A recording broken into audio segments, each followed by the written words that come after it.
puede medir unos 6 milímetros de diámetro y unos 20, hay mucha variabilidad de longitud, milímetros estoy hablando, pero que es una parte del cuerpo que si se ocluye, si se estropea, se produce una muerte súbita, ¿vale?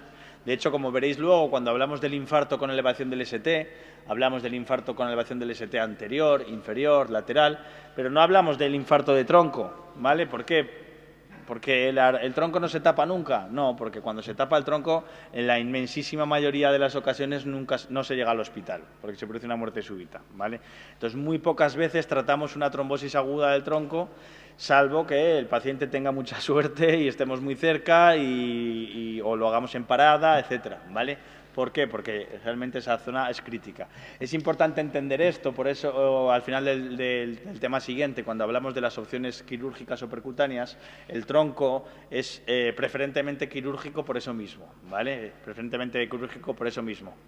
Del tronco coronario izquierdo salen dos arterias, que son la circunfleja, ¿vale? La circunfleja que va por el surco aurículo-ventricular y la arteria interventricular anterior o arteria descendente anterior, que es la que irriga los 2/3 anteriores del tabique y de las tres, sin contar el tronco, es la más importante porque es la que tiene más territorio. Por eso los infartos de esta arteria van a ser los infartos que tengan una mayor repercusión hemodinámica, un mayor territorio afectado, una mayor disfunción ventricular. Luego tenemos la coronaria. Fijaos, estos son coronariografías. Siempre me preguntáis, y es difícil de deciros, ¿cómo identifico cuál es la circunfleja y cuál es la descendente anterior? Bueno, habitualmente la descendente anterior puede dar la vuelta a la punta, ¿vale? Si nos preguntaran eso, que todavía no nos lo han preguntado nunca, nos deberían poner en qué proyección estamos trabajando. Cuando estamos haciendo cateterismos cardíacos no trabajamos en una proyección estática, sino que nuestros rayos X se va moviendo para poder ir viendo la circunfleja, la descendente anterior, la coronaria derecha desde diferentes ángulos. En este caso esto es el tronco, esto sería la circunfleja y esto sería la descendente anterior. Esto sería una proyección caudal. Y en este, que es una proyección craneal, vamos a ver cómo esto es la descendente anterior, ¿vale? La que sí que tenéis que identificar, que es la que nos han preguntado, la que sí que hay que identificar porque es la que sale sola y prácticamente usemos la proyección que utilicemos va a tener esa forma de C, es la coronaria derecha, ¿vale? La coronaria derecha. La coronaria derecha que habitualmente decimos que es dominante, 80-90% de las ocasiones es dominante y lo que define que sea dominante es que dé la interventricular posterior. Así como la descendente anterior, que le hemos llamado interventricular anterior, irriga los 2/3 anteriores del tabique interventricular, la interventricular posterior irriga el tercio inferior del tabique interventricular. Y es importante porque, entre otras cosas, va a irrigar al nodo aurículo-ventricular. Os digo, habitualmente es la coronaria derecha. Por eso, los infartos de coronaria derecha dominante son los que se suelen asociar con bloqueos aurículo-ventriculares. La aterosclerosis, esto es lo que quiero que entendáis, no creo que nos lo vayan a preguntar, pero la aterosclerosis es un proceso activo y en el que media inflamación, ¿vale? Son dos conceptos que tenemos que tener claro. Daos cuenta que la aterosclerosis sucede, ¿por qué? Porque nosotros tenemos moléculas de LDL oxidado y tenemos una disfunción endotelial, es decir, nuestro endotelio, que ya sabéis que son esas capas de células que recubre la parte interna de los vasos, pues se vuelve más permeable, lo cual es algo negativo, ¿vale? Por los factores de riesgo. Eso hace que este colesterol LDL oxidado pase dentro de la pared del vaso. Y ahí es donde aparece el proceso inflamatorio. Entra ese colesterol LDL oxidado dentro del vaso, se genera una reacción inflamatoria, van los macrófagos, ¿vale? Van a fagocitar ese LDL oxidado y convirtiéndose en lo que se llaman células espumosas. En ese momento son placas de colesterol con alto contenido en grasa, ¿vale? Placas de colesterol con alto contenido en grasa y, por lo tanto, se llaman placas vulnerables. A partir de ahí, esas placas de alto contenido en grasa pueden evolucionar de dos maneras diferentes. La primera de ellas es que lleguen los osteoblastos, lleguen las células inflamatorias y cicatrice esa placa, se vuelve una placa más estable, ¿vale? Y eso lo que va a generar es una obstrucción fija al flujo sanguíneo, ¿vale? Ha quedado una placa de colesterol estable, obstrucción fija al flujo sanguíneo, que es lo que va a justificar la angina de pecho estable. Angina de pecho estable, como veremos después, cuando hago esfuerzo no llega suficiente sangre porque hay una obstrucción fija, me duele el pecho, cuando me paro se me quita, ¿vale? Pero si volvemos a esa fase 2, a esas células espumosas con esas placas de colesterol llenas de grasa, el problema que tenemos con esas placas es que pueden que se rompen. Esas placas se rompen y todo ese contenido en grasa pasa a la luz del vaso coronario, pasa a la luz del vaso. ¿Eso qué va a provocar? Va a provocar una reacción trombótica. Van a llegar factores de coagulación, van a llegar las plaquetas, van a generar una reacción trombótica, que es lo que va a justificar el síndrome coronario agudo, ¿vale? Del síndrome coronario agudo, que veremos después, si la arteria se ha ocluido por completo y no tiene nada de flujo, habitualmente encontraremos un síndrome coronario agudo con elevación del ST. En cambio, si la arteria está enferma pero no se ha ocluido por completo, entonces nos encontraremos ante un síndrome coronario agudo sin elevación del ST. ¿Por qué es importante entender esto? Porque, como estáis viendo, el problema fundamental en el síndrome coronario agudo es que ha habido una placa que se ha roto y hay una reacción trombótica que está amenazando el vaso o tapando el vaso, ¿vale? Por eso veréis que en el tratamiento inicial del síndrome coronario agudo, ¿vale? Aparte de hacer el cateterismo para solucionar ese problema, la parte farmacológica es utilizar todo el arsenal que tenemos antitrombótico, anticoagulación y antiagregación para evitar y revertir esa situación protrombótica que se ha generado, ¿vale? Por eso hay que diferenciar muy bien entre lo que es un síndrome coronario crónico o angina estable, en la que tenemos una obstrucción fija, estable al flujo sanguíneo y un dolor torácico que va a aparecer cuando aumentan las demandas, es decir, con el esfuerzo, frente a un síndrome coronario agudo, que lo que tenemos es una reacción trombótica, ¿vale? Bueno, hay una serie de escalas de riesgo para valorar el riesgo cardiovascular de nuestros pacientes y los objetivos de colesterol LDL van a variar de acuerdo al riesgo cardiovascular. Cuando tenemos más de un 10% a 10 años de estas escalas, o todo paciente diabético con daño en órgano diana, o todo paciente con insuficiencia renal crónica severa, o, y lo más importante, todo paciente con enfermedad cardiovascular ya documentada, es un paciente de muy alto riesgo y buscamos un objetivo de LDL por debajo de 55, ¿vale? Cuando yo estudiaba era 100, cuando yo acabé de estudiar era 70, ¿vale? En los últimos años ya lo han bajado a 55. En los pacientes de alto riesgo, todo paciente diabético con insuficiencia renal crónica moderada o elevación de algún factor, estamos hablando de 70, moderado riesgo 100 y para la población general de bajo riesgo deberíamos tener el LDL por debajo de 116, ¿vale? Importantísimo.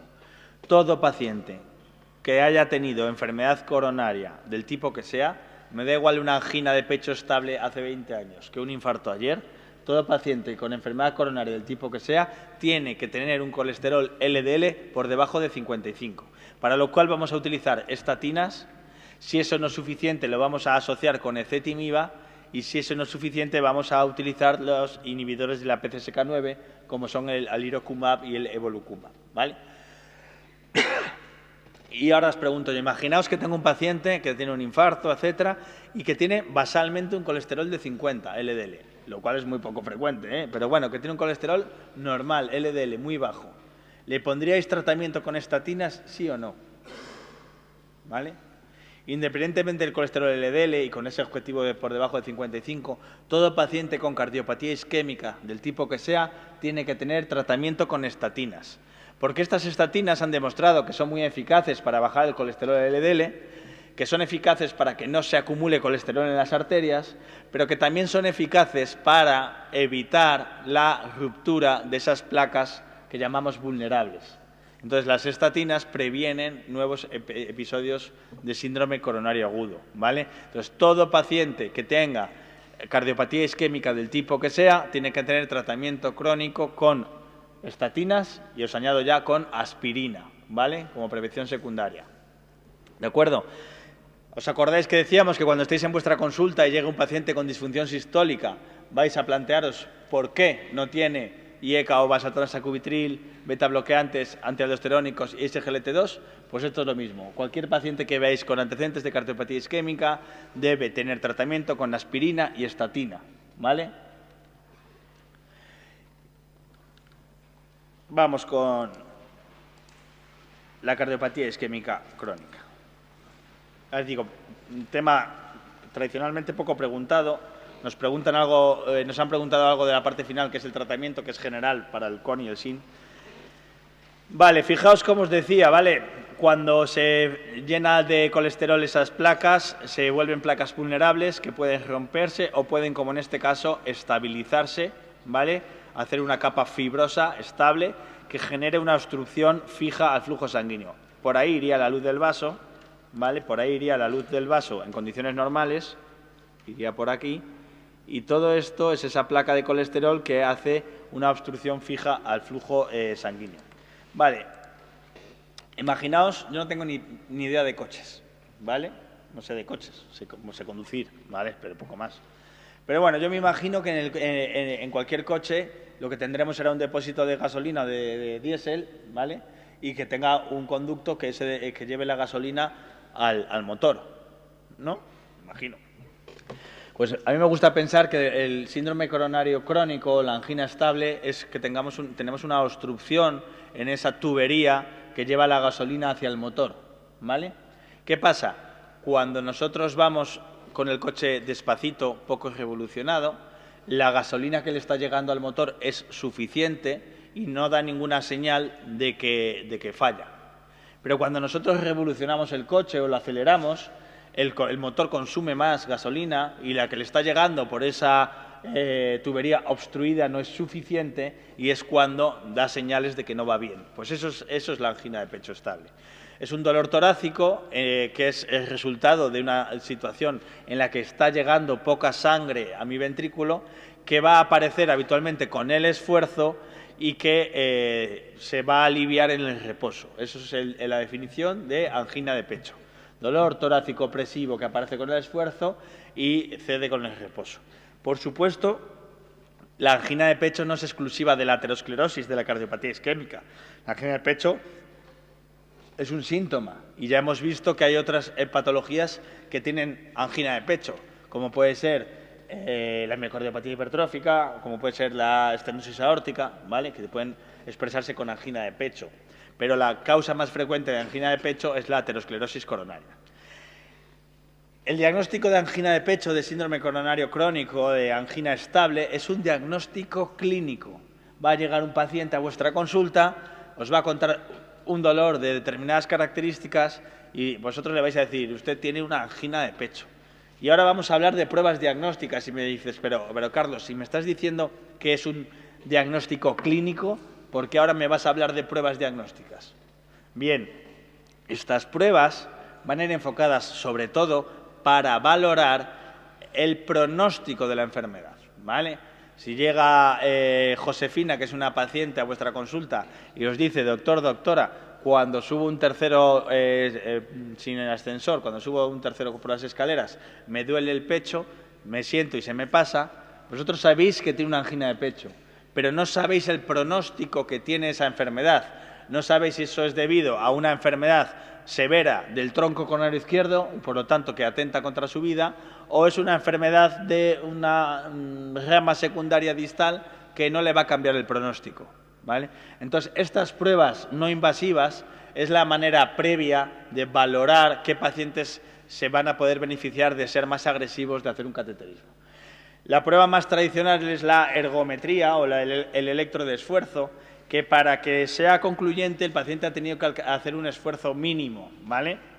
Imaginaos, te hago una prueba de esfuerzo, te subes a la cinta, estás 30 segundos y dices, doctor, doctora, es que ya no puedo más, ¿vale? Efectivamente, no ha tenido dolor de pecho, no ha hecho cambios en el electro, ¿podríamos considerar que la prueba es negativa?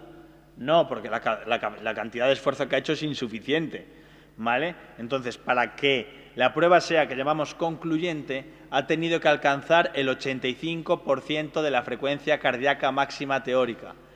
La frecuencia cardíaca máxima teórica se calcula de manera muy sencilla, es 220 menos la edad del sujeto, ¿vale? Entonces, si un paciente tiene 20 años, voy a lo fácil, ¿eh? Si tiene 20 años, pues 220 menos 20, pues la frecuencia cardíaca máxima teórica sería 200 latidos por minuto. Tiene que haber hecho más de 8 METs y un doble producto, que es la tensión arterial sistólica por la frecuencia cardíaca por encima de 20.000. Vamos a interrumpir la prueba, pues como es lógico, si tiene mucha angina, si el descenso del ST es muy llamativo, si cae la tensión arterial, el hecho de que en una prueba de esfuerzo la tensión arterial caiga es un dato de muy mal pronóstico. La tensión arterial con el esfuerzo tiene que ir aumentando. Si cae la tensión arterial con el esfuerzo es de mal pronóstico. Criterios de alto riesgo, pues que tenga angina a baja carga de esfuerzo, que llegue a menos de 6 meds, que no llegue a 120 latidos por minuto o que caiga la tensión arterial y luego que tenga cambios electrocardiográficos muy severos y muy generalizados. ¿Por qué no nos pueden poner esto? Paciente que hace una prueba de esfuerzo, en el tercer minuto tiene estos cambios, ¿vale? Fijaos cómo en estos cambios lo que tenemos, ¿cómo se interpreta? Se interpreta como cualquier electro, ¿vale? A los 3 minutos que tenemos unos cambios muy llamativos con un descenso del ST que es generalizado, 2, 3 AVF, también tenemos en V5, V6, que tiene casi 5 milímetros de descenso y que aparece a una frecuencia cardíaca relativamente baja. Veis que está a 100 latidos por minuto y con poca capacidad de esfuerzo. Sin duda, esto es una prueba de alto riesgo. Quiero que os quedéis con este electrocardiograma, ¿vale? Primera cosa importante que quiero que sepáis, el electrocardiograma de esfuerzo, la ergometría, no localiza la isquemia. Tú puedes decir, es que ha descendido el ST en 2,3 AVF, tendrá una enfermedad de la coronaria derecha. Mentira, ¿vale? Los descensos del ST son lesión subendocárdica y por lo tanto difusa, no localiza. Dicho esto, que no localiza, cuando vemos este tipo de electros, bien en un paciente que tiene un dolor torácico de reposo espontáneo por un síndrome coronario agudo o bien provocado por una prueba de isquemia, cuando vemos este tipo de electros en el que vemos un descenso generalizado del ST con ascenso en AVR, esto es lo que se llama un electro de tronco equivalente al tronco, ¿vale? Esto sugiere una enfermedad del tronco coronario izquierdo o sugiere enfermedad de 3 vasos. Pero si me has dicho que no localiza, ya no localiza, pero aquí sí, porque es unos cambios tan difusos que suele indicar enfermedad del tronco o enfermedad de 3 vasos, ¿vale? Ya os digo, este electro, que nos lo podrían preguntar, todavía no nos lo han preguntado, bien, paciente que llega con un dolor torácico y ahí vemos este electro, o paciente que le hacemos una prueba de esfuerzo y ya vemos este electro. Aunque tenga ascenso en AVR, esto se considera un sin elevación del ST, en el contexto de que fuera un síndrome coronario, ¿vale?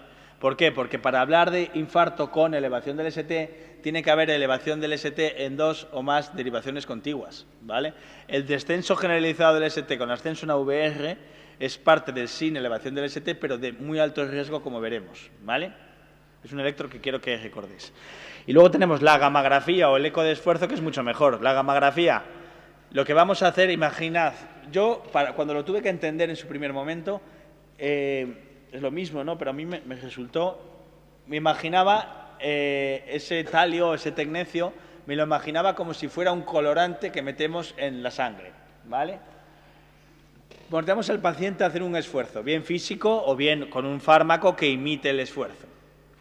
Y le metemos ese talio, ese tecnecio, que imaginaos, como si fuera un colorante que se va a distribuir por las zonas del ventrículo que les está llegando sangre.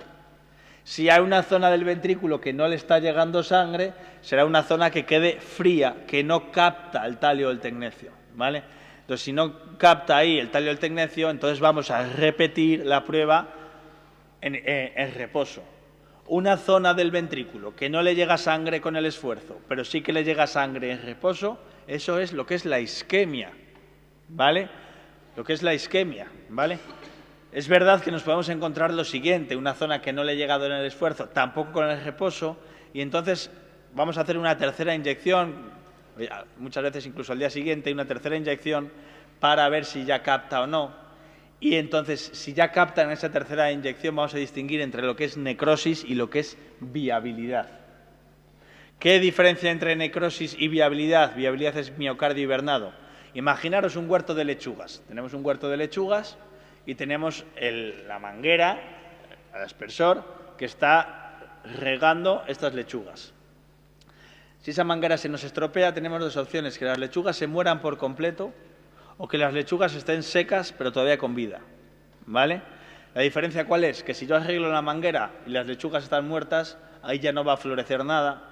En cambio, si todavía hay vida en esas lechugas, cuando yo arreglo la manguera, volverán a florecer o lo que haga una lechuga, ¿vale? Entonces, eso es la diferencia y esto es muy importante, porque si nosotros demostramos viabilidad en un territorio, tendría sentido intentar revascularizar, intentar arreglar esa arteria. Pero si está necrosado, no vamos a someter al paciente a una intervención que pueda someter un riesgo cuando no hay evidencia de que eso le vaya a aportar ningún beneficio, porque aunque devolvamos la sangre a ese territorio, no va a recuperar. Luego tenemos el eco de esfuerzo, es lo mismo. Vamos a comparar nosotros el ventrículo izquierdo que tenemos aquí enfocado, lo dividimos en 17 segmentos y vamos a ir comparando la contractilidad de todos y cada uno de esos segmentos, tanto en reposo como con el esfuerzo. Cuando hay isquemia, cuando no está llegando suficiente sangre con el esfuerzo, lo que se produce es miocardio con contusión. Es decir, cuando a un miocardio no le está llegando suficiente sangre, ese no se contrae. Y es lo que vamos a ver con el eco de esfuerzo. Si hay una zona de isquemia, esos segmentos no se contraerán. ¿Y a quién haremos un cateterismo? Bueno, pues a cualquier paciente que tenga angina y que sea resistente al tratamiento, a los que le hemos hecho una prueba de provocación y es de alto riesgo, por eso lo hacemos. Dolores torácicos que no nos terminan de quedar claro, pacientes que tienen angina, que puede que no sea debido a las arterias coronarias, pero hay que descartarlo, a todo que se vaya a someter a otra cirugía o a pacientes con disfunción ventricular. ¿Cuál de los siguientes supuestos se beneficia menos de hacer una coronariografía? Me dice 50 años, angina de pequeño esfuerzo y disfunción severa. Ya sabéis que cuando hay disfunción ventricular hay que ver las arterias. 50 años, con un dolor posiblemente anginoso, refractario al tratamiento. Dolor refractario al tratamiento, hay que hacer una coronariografía. 4, 50 años, angina en clase funcional 2 y alteraciones en la contractilidad en un eco de estrés en múltiples segmentos. O sea, es decir, angina y además con un eco de estrés de alto riesgo. Un paciente de 50 años que se va a someter a cirugía, ¿a quién no le haría un cateterismo? Pues un tío de 50 años que presenta angina solo ocasional de grandes esfuerzos, función conservada. ¿Qué faltaría de esta pregunta para que fuera todavía más cierta? No se lo haría a un paciente de 50 años con angina solo ocasional de grandes esfuerzos, con función conservada y con una prueba de provocación de isquemia de buen pronóstico, ¿vale? Sería lo que nos faltara. ¿Cómo tratamos? Bueno, durante el episodio de angina, nitroglicerina sublingual, que es un vasodilatador arterial, y eso va a disminuir la poscarga y va a hacer que cortar la crisis. Y luego vamos a ver los fármacos antianginosos. Fármacos antianginosos. Tenemos los beta-bloqueantes. Beta-bloqueante lo que hace es hacer que el corazón se contraiga más despacio y menos fuerte. Entonces, ¿os acordáis el ejemplo del coche que estábamos poniendo? Pues en el ejemplo del coche es conducir lo que llaman un modo eco, ¿vale? Conducir más despacio, conducir con el coche poco revolucionado, es decir, evitar que el coche se acelere, evitar que el coche se revolucione. Para eso utilizamos los beta-bloqueantes como tratamiento de la angina de pecho estable. Lo mismo el verapamil y el diltiazem, exactamente por la misma razón. Son cronotropos e inotrópicos negativos, con lo cual hacemos que el coche conduzca de una manera más eficiente, consuma menos gasolina y, por lo tanto, duela menos el pecho. Luego tenemos las dihidropiridinas, los acabados en dipino, ¿vale? Amlodipino, nifedipino, manidipino. Son también antagonistas del calcio, de los cuales casi no hemos hablado hasta hoy, que lo que hacen es una acción periférica, vasodilatación periférica. En el ejemplo del coche, ¿cuál sería? En el ejemplo del coche, lo que vamos a hacer aquí en este caso es bajar la tensión arterial. Bajando la tensión arterial estamos bajando la poscarga. Si bajo la poscarga, el ventrículo se vacía más fácilmente. Si el ventrículo se vacía más fácilmente, consume menos oxígeno, duele menos el pecho. En el ejemplo del coche sería poner al coche siempre cuesta abajo, ¿vale? Entonces, ¿cómo consume más un coche? ¿Yendo cuesta arriba o yendo cuesta abajo? Yendo cuesta abajo. Al bajar la poscarga, al bajar la pendiente, el coche va a ir más fácil, va a consumir menos gasolina, va a llegar suficiente para la obstrucción que tiene, ¿vale? Lo mismo ya segunda línea, nitratos de acción prolongada, vasodilatador arterial, y también es venoso, vasodilatador arterial, que lo que va a hacer es disminuir la poscarga y por lo tanto se vacíe más fácil. acordaos de que todos los nitratos están contraindicados cuando el paciente toma sildenafilo o al contrario, no puedes tomar sildenafilo si el paciente está con nitratos. Daos cuenta que el sildenafilo fue un fármaco que surgió como un fármaco antihipertensivo, ¿vale? Y inhibe la fosfodiesterasa y luego se vio que tenía otras peculiaridades que eran más lucrativas, pero si se asocia a los nitratos con el sildenafilo puede producir una hipotensión muy severa que puede llevar a la muerte del paciente. Entonces, no solo es que está contraindicado para el MIR, que por supuesto, sino que también no está de más avisarlo, ¿vale? Avisarlo al paciente que le ponemos nitratos o al paciente que le vamos a poner nitratos. ¿Por qué? Porque habitualmente es ese tipo de tratamientos que a veces a los pacientes se les olvida decirnos que los está tomando, ¿vale? Entonces, o que es el típico tratamiento que dice, no, es que mi vecino me ha dado una pastilla azul que es fenomenal para esto, ¿vale? Entonces, está bien avisarlo porque es muy peligroso. Esto nos lo preguntaron en el 2005, ¿vale? Mononitrato de isosorbide. ¿Os suena de algo el mononitrato de isosorbide? ¿Hemos hablado del nitrato de isosorbide o no? ¿Os acordáis que decíamos que la primera combinación de vasodilatadores que consiguió demostrar una mejoría pronóstica en los pacientes con insuficiencia cardíaca con función sistólica deprimida era la asociación entre hidralacina y nitrato de isosorbide, ¿vale? La ivabradina, pues por la misma razón, ¿no? Frena al nodo sinusal. ¿Qué tenéis que hacer cada vez que veáis la palabra ivabradina? Ver si el paciente está en sinusal. Si el paciente está en sinusal y tiene angina, podemos utilizar ivabradina para que no se acelere ese corazón y por tanto no duela el pecho. Y luego la ranolacina, que a mí me parece muy interesante y por tanto muy preguntable. La ranolacina actúa sobre unos canales de sodio que, bueno, sinceramente no saben cómo actúa ni el que te lo vende. Pero el caso es que quita la angina, ¿vale? Y lo importante de la ranolacina es lo siguiente. MIR 2026. ¿Cuál es el único fármaco antianginoso que no tiene efecto sobre la frecuencia cardíaca ni sobre la tensión arterial? La ranolacina. ¿Cuál es el único fármaco antianginoso que no tiene efecto sobre la tensión arterial ni sobre la frecuencia cardíaca? La ranolacina. ¿Y por qué le hace interesante eso? Imaginaos que tenéis un paciente de 65 años que tiene angina de pecho de mínimos esfuerzos, que le habéis hecho un cateterismo, tiene un desastre en las coronarias, pero que no se puede arreglar ni con cateterismo ni con cirugía, y entonces le va siguiendo en la consulta porque tiene angina de pecho estable. Va a vuestra consulta y el paciente dice que sí, que tiene angina de mínimos esfuerzos, y está con 40 latidos por minuto porque está con bisoprolol a 10 miligramos, y está con tensiones de 9,4, porque está con nitratos y con antagonistas del calcio. ¿Le podemos subir más los betabloqueantes? No. ¿Le podemos bajar más la tensión arterial? No. Podemos utilizar la ranolacina, único fármaco antianginoso que no disminuye ni la frecuencia cardíaca ni la tensión arterial. Y, por supuesto, aspirina y estatina, como ya hemos dicho, que es lo que mejora el pronóstico.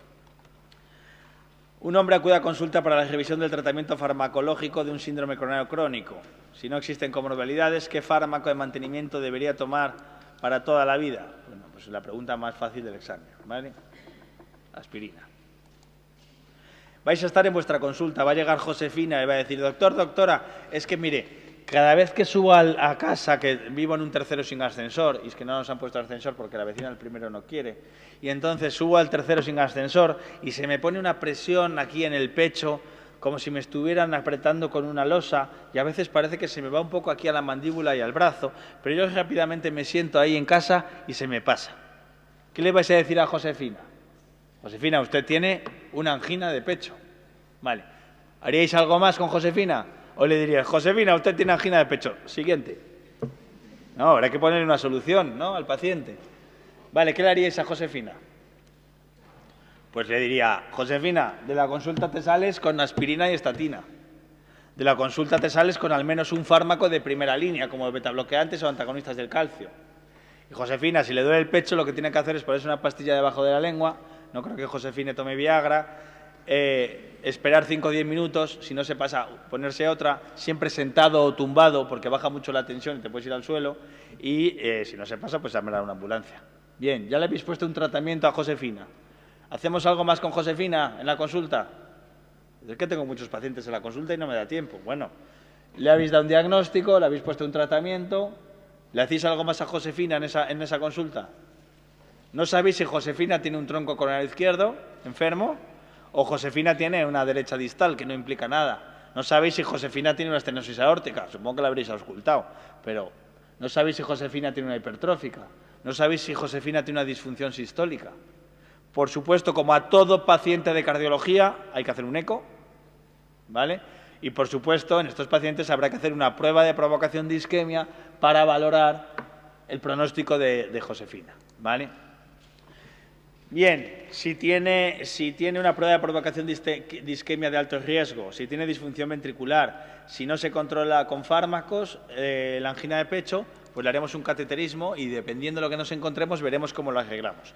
Tenemos dos modalidades: arreglarlo mediante el implante de un stent, que es la angioplastia coronaria transluminal percutánea, o la cirugía de derivación coronaria. En general, cuanto más compleja es la enfermedad, más a favor de la cirugía. Cuanto más sencilla, 1 o 2 vasos, es la enfermedad, más a favor de la angioplastia. En 95% de los casos se trata con stent, ¿vale? Pero esto es mucho más complicado, ¿vale? Aquí se intenta simplificar las cosas, pero es mucho más complicado, porque no solo es que tenga un tronco o no, de hecho, troncos de bajo riesgo se pueden hacer con stent, sino que, como es el paciente, edad, preferencias, comorbilidades, etcétera. Todo eso se debería tomar la decisión en conjunta, en lo que toda la vida se ha llamado una sesión médico-quirúrgica, que ahora los modernos lo llaman el Heart Team, ¿vale? Es decir, se nos pone todo el mundo allí, vamos por la mañana y presentan: pues mira, Josefina tiene 80 años y le duele el pecho, le hemos hecho un cateterismo y tiene enfermedad de 3 vasos. Y dice el cirujano: pues le opero. Y dice el intervencionista: pues vale, o no, ¿sabes? Se discute un poco y ya está. Mirad qué interesante acerca de esto, ¿vale? Mir 2011. 60 años de edad, dolor precordial y tiene estenosis de 3 vasos con disfunción sistólica, ¿vale? Estenosis de 3 vasos y disfunción sistólica. Claramente eso es una cirugía, ¿no? Mir 2011, Mir 2012. Casi seguro que lo ha puesto el mismo y probablemente cirujano. En relación con la cirugía, ¿qué es falso? La angina mejora en el 90% de los pacientes, la permeabilidad a largo plazo es mejor con injerto de arteria mamaria, 3 vasos y disfunción, cirugía, lo hemos visto el año pasado. La edad avanzada y la disfunción son factores que incrementan la cirugía, obviamente, no es lo mismo operar a una persona de 40 que de 90, ¿no? En los pacientes diabéticos es preferible la exploración percutánea a la cirugía. Bueno, es la más falsa de esas. Si tenemos dudas entre cuál de las dos opciones es mejor, si tenemos dudas de cuál de las dos opciones es mejor y es diabético, decanta a la cirugía, porque los diabéticos, sobre todo con las primeras generaciones de stent, tenían mayor tasa de restenosis, ¿vale? Pero bueno, 2011, 12, llegamos al 13. 60 años diabético con angina estable secundaria o cardiopatía isquémica por obstrucción subtotal del tercio medio de la arteria coronaria descendente anterior. Y me dice: ¿qué tratamiento propondría?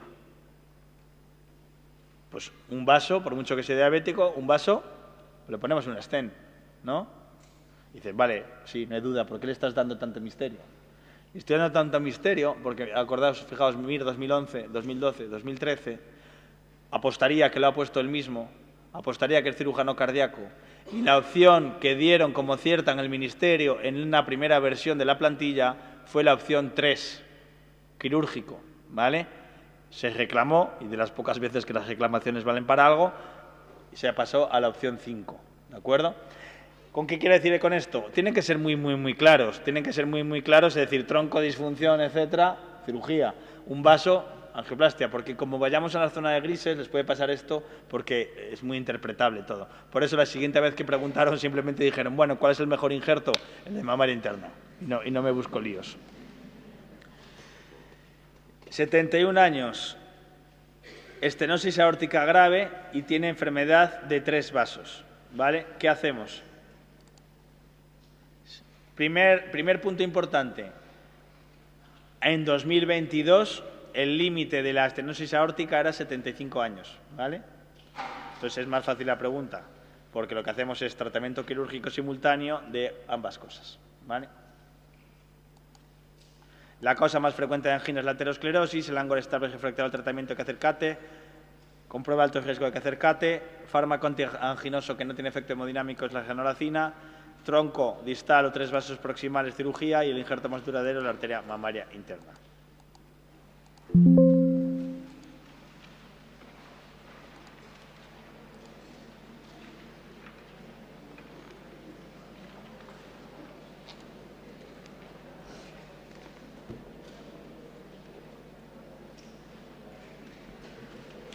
Vale. Pues vamos con el tema más importante de hoy, que es el de los síndromes coronarios agudos. Me encanta a mí esta diapositiva. Fijaos, acababa de salir en la Revista Española de Cardiología. Cuando yo era R1 salió, empecé en 2012, y yo llevo dando clase de cardiología desde el MIR 2013, ¿vale? Alguno ha puesto una cara como diciendo, hostia, qué viejo es este tío. Desde el MIR 2013 llevo dando clase de cardiología y es de las primeras diapositivas que quise poner y que no quiero quitar, ¿vale? Porque me parece muy interesante. El paciente llega, esto es cómo llega el paciente a urgencias. El paciente llega a urgencias diciendo, me duele el pecho, ¿vale? Es verdad que ahora con el Google y con el chat GPT y estas cosas, pues alguno te llegará diciendo, tengo un síndrome coronario agudo, pero bueno, en general dice, me duele el pecho. Entonces, daos cuenta que dentro de absolutamente nada, en lo que cerréis los ojos y los abrís, dentro de nada, vais a estar en la puerta de urgencias trabajando y os va a llegar un paciente diciendo, doctor, doctora, me duele el pecho, ¿vale?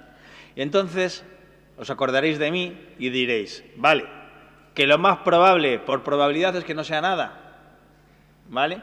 Pero en vuestra cabeza, que ese es el trabajo de un médico de urgencias, en vuestra cabeza ya directamente tenéis que empezar a pensar en todas las causas potencialmente mortales de dolor torácico. Causas potencialmente mortales de dolor torácico, ¿vale? Por supuesto, el síndrome coronario agudo, que es el de que vamos a hablar y el más frecuente, ¿no? Pero vamos a pensar en otras causas potencialmente mortales de dolor torácico. Por ejemplo, el TEP. El TEP suele expresarse como disnea de inicio súbito, pero también puede expresarse como dolor torácico, ¿vale? Tromboembolismo pulmonar.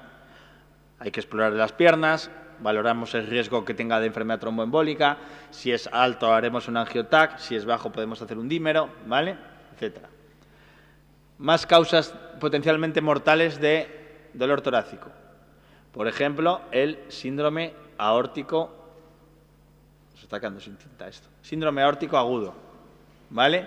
Lo que es la disección de aorta. Un dolor torácico irradiado a escápulas, a veces con distinta tensión arterial en un brazo o el otro, entre brazos y piernas, dependiendo de cómo afecte el flap. Un dolor muy intenso, dímero elevado, ¿vale? El diagnóstico también sería por angiotac, ante la sospecha. Más un neumotórax, por ejemplo, ¿no? Un neumotórax, veríamos que parte del pulmón no ventila de manera adecuada. La prueba diagnóstica sería una placa de tórax. Más fiebre y dolor torácico, ¿qué tenéis que pensar? En una neumonía, ¿vale? Una neumonía. También, habitualmente con fiebre, y lo vamos a ver también con una placa de tórax. ¿A alguien se le ocurre algo más? Una pericarditis, pero pericarditis ¿es potencialmente mortal? Bueno, podría ser que se tapone, ¿no? Una pericarditis, ¿vale? Te la compro, venga. Pericarditis. Que veríamos un dolor de varios días de evolución, que aumenta con la expiración, que mejora echando el cuerpo hacia adelante, que tiene una elevación generalizada del ST. Muy bien. Pericarditis. Más. ¿A alguien se le ocurre alguna más? A ver, bien alto. Una rotura esofágica. Sí, es muy poco frecuente, pero sí. Una rotura esofágica, un espasmo esofágico, algo del esófago. Vale, perfecto. Una rotura esofágica es mega grave. Hombre, si se ha comido una alita de pollo y no la ha masticado es más probable, pero es poco frecuente, pero es muy, muy, muy, muy grave la cirugía del esófago. Pero bueno, pues eso es un poco... Nos ha servido un poco para repasar así a bote pronto, pero eso es un poco la mentalidad que tenéis que tener cuando estéis en urgencias, ¿vale? Va a llegar el momento en el que llevéis no sé cuántas guardias y estéis cansaos y digáis, ya viene otro pesado con dolor torácico. Sí, vale, ya viene otro pesado con dolor torácico, que probablemente sea un domingo por la tarde y no quiere ir a trabajar al día siguiente, pues puede ser, ¿vale? Pero siempre tenemos que creer a los pacientes y nunca pensar que vienen a por otra cosa, aunque vengan, y siempre tenemos que estar continuamente repasando en nuestra cabeza las causas, sobre todo graves, ¿vale? Con esto no quiero decir que cada dolor torácico que llegue a la puerta de urgencias le hagáis un angiotac, un TAC de arterias pulmonares, le pidáis un dímero, le miréis hagáis un esofagograma, ¿vale? No, pero que os tenéis que plantear en vuestro diagnóstico diferencial. Volvemos al síndrome coronario agudo, que es lo más importante. Cuando veamos y cumple unas características del dolor que nos hace pensar en un síndrome coronario agudo, lo primero que hay que hacer es un electrocardiograma. Hay que hacer un electrocardiograma a todo paciente con dolor torácico que entra por la puerta de urgencias en los primeros 10 minutos desde que entra por la puerta de urgencias. Desde que entra por la puerta de urgencias, cualquier dolor torácico, hay que hacer un electrocardiograma en los 10 primeros minutos, ¿vale? Hacerlo y que alguien lo mire, porque es muy típica de hacer un electro y se ve cuando sale la troponina elevada. No, electro y que alguien lo mire, ¿vale? Dice, no, es que se ha dado un golpe con el volante y le duele el pecho, me da igual, electro. Es que le ha dejado el novio y le duele muchísimo el pecho y el corazón, electro. Igual es un taco de subo, ¿vale? Electro, ¿de acuerdo?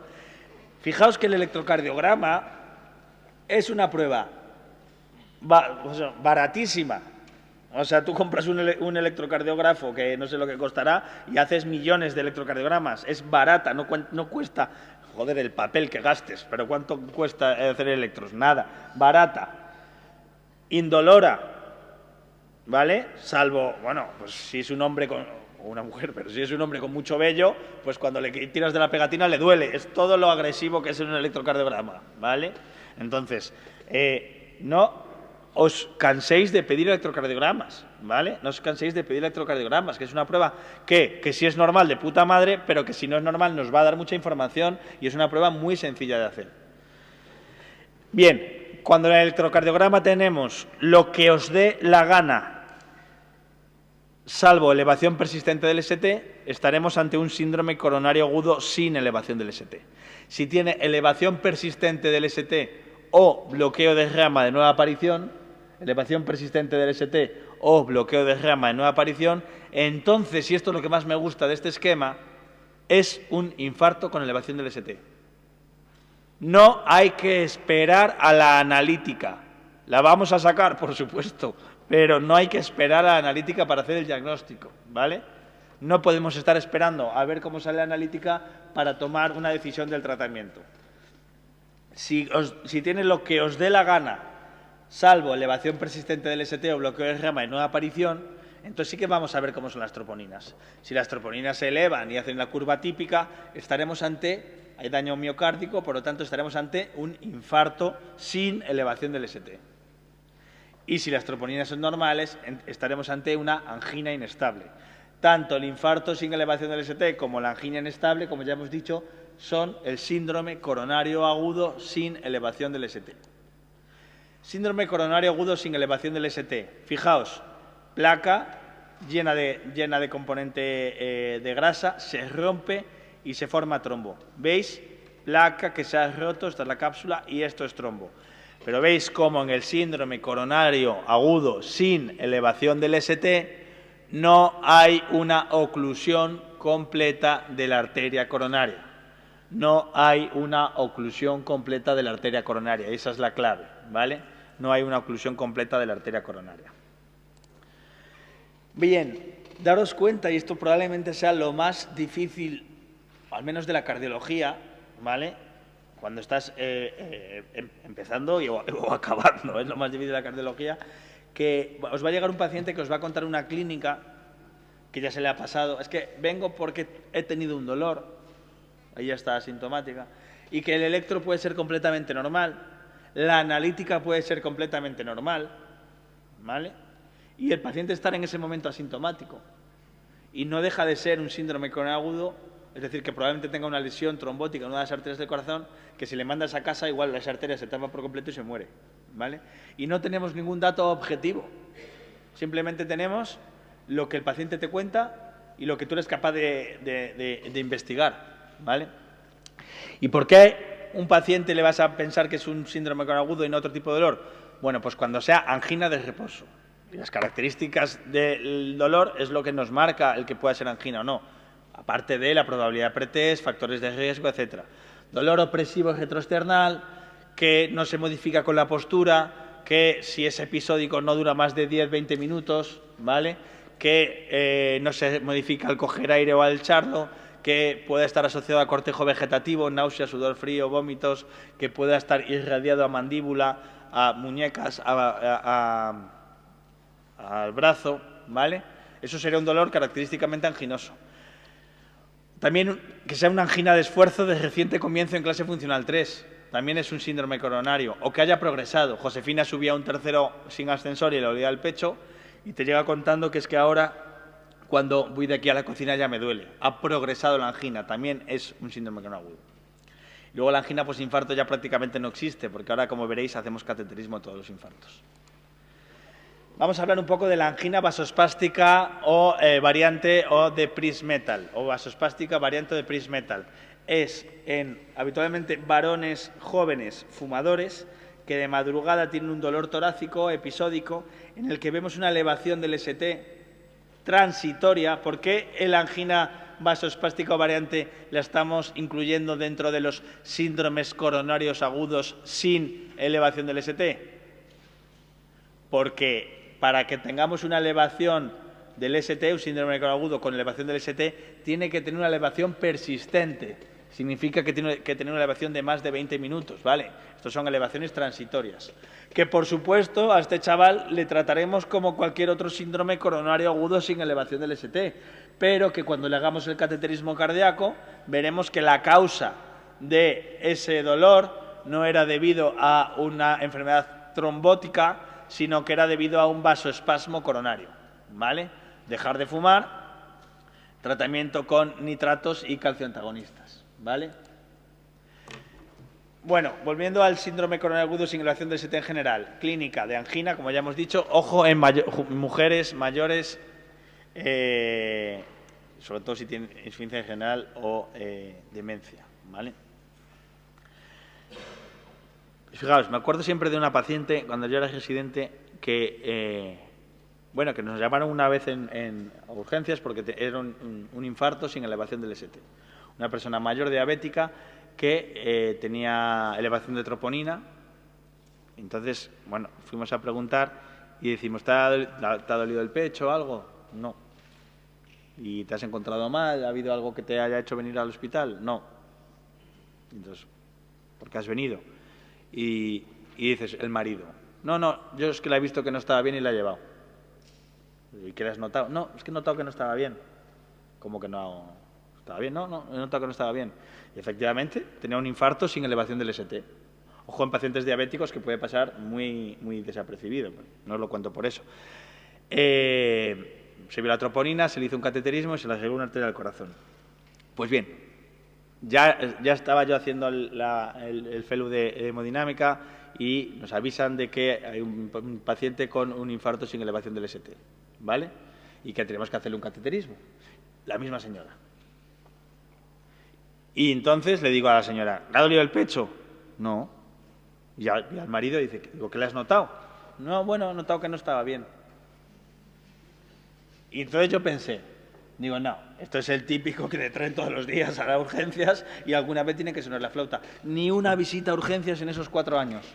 Ni una visita a urgencias en esos 4 años. El anterior ingreso y ahora este, ¿vale? Y de nuevo el marido había notado algo, no sé muy bien el qué, que había detectado que tenía una restenosis del stent que se había implantado 4 años antes y la tratamos, ¿vale? ¿Por qué os cuento eso? Ni puta idea. Pero acordaos de que en pacientes diabéticos, ¿vale?, puede pasar desapercibido, ¿vale?, la angina. Electrocardiograma puede tener lo que quiera, salvo elevación persistente del ST, es muy típico los cambios dinámicos. Le hacemos un electro, vemos descensos del ST y cuando se le quita el dolor se normaliza. Y el único marcador que utilizamos a día de hoy es la troponina, ¿vale? Manejo agudo, sobre todo si está con dolor en ese momento, control de tensión y de frecuencia. Si está asintomático no es tan necesario. Oxígeno solo si está desaturando. Morfina, bueno, si tiene mucho dolor, pero vamos, no, en general no hay que utilizarlo. La idea es que vamos a valorar el riesgo trombótico del paciente y vamos a empezar a utilizar todo nuestro arsenal antitrombótico. Atentos un poco a la filosofía de esto, ¿vale? La filosofía de un síndrome coronario agudo sin elevación del ST es, vale, sé que probablemente tenga una enfermedad trombótica de una arteria, sé que esa arteria ahora mismo no está tapada, por lo tanto, si el paciente está estable y asintomático, vamos a esperar a hacerle el cateterismo, pero hasta que le hagamos el cateterismo hay que intentar que esta arteria no se nos tape por completo. Y utilizaremos anticoagulación y antiagregación para evitar que se siga formando trombo. Fijaros que tanto los anticoagulantes como los antiagregantes no disuelven trombo. El único fármaco que disuelve trombo son los fibrinolíticos. Los anticoagulantes y los antiagregantes lo que hacen es evitar que se forme trombo. Y luego tenemos nuestra propia fibrinolisis endógena, ¿no? Pero entonces la filosofía es esta. Si estás asintomático y estable, habrá que hacerte un cateterismo, vamos a ponerte antiagregación y anticoagulación hasta, para que no se tape la arteria, que ahora mismo presumimos que no está tapada. Aspirina, dosis de carga y para toda la vida, ¿vale? Y luego un segundo antiagregante. Un segundo antiagregante. Dosis de carga y mantenimiento durante 12 meses. A ver cómo explicamos esto. Primera opción, según las guías, es el prasugrel. Lo que pasa es que el prasugrel no se puede utilizar por encima de los 75 años ni por debajo de los 60 kilos, ¿vale?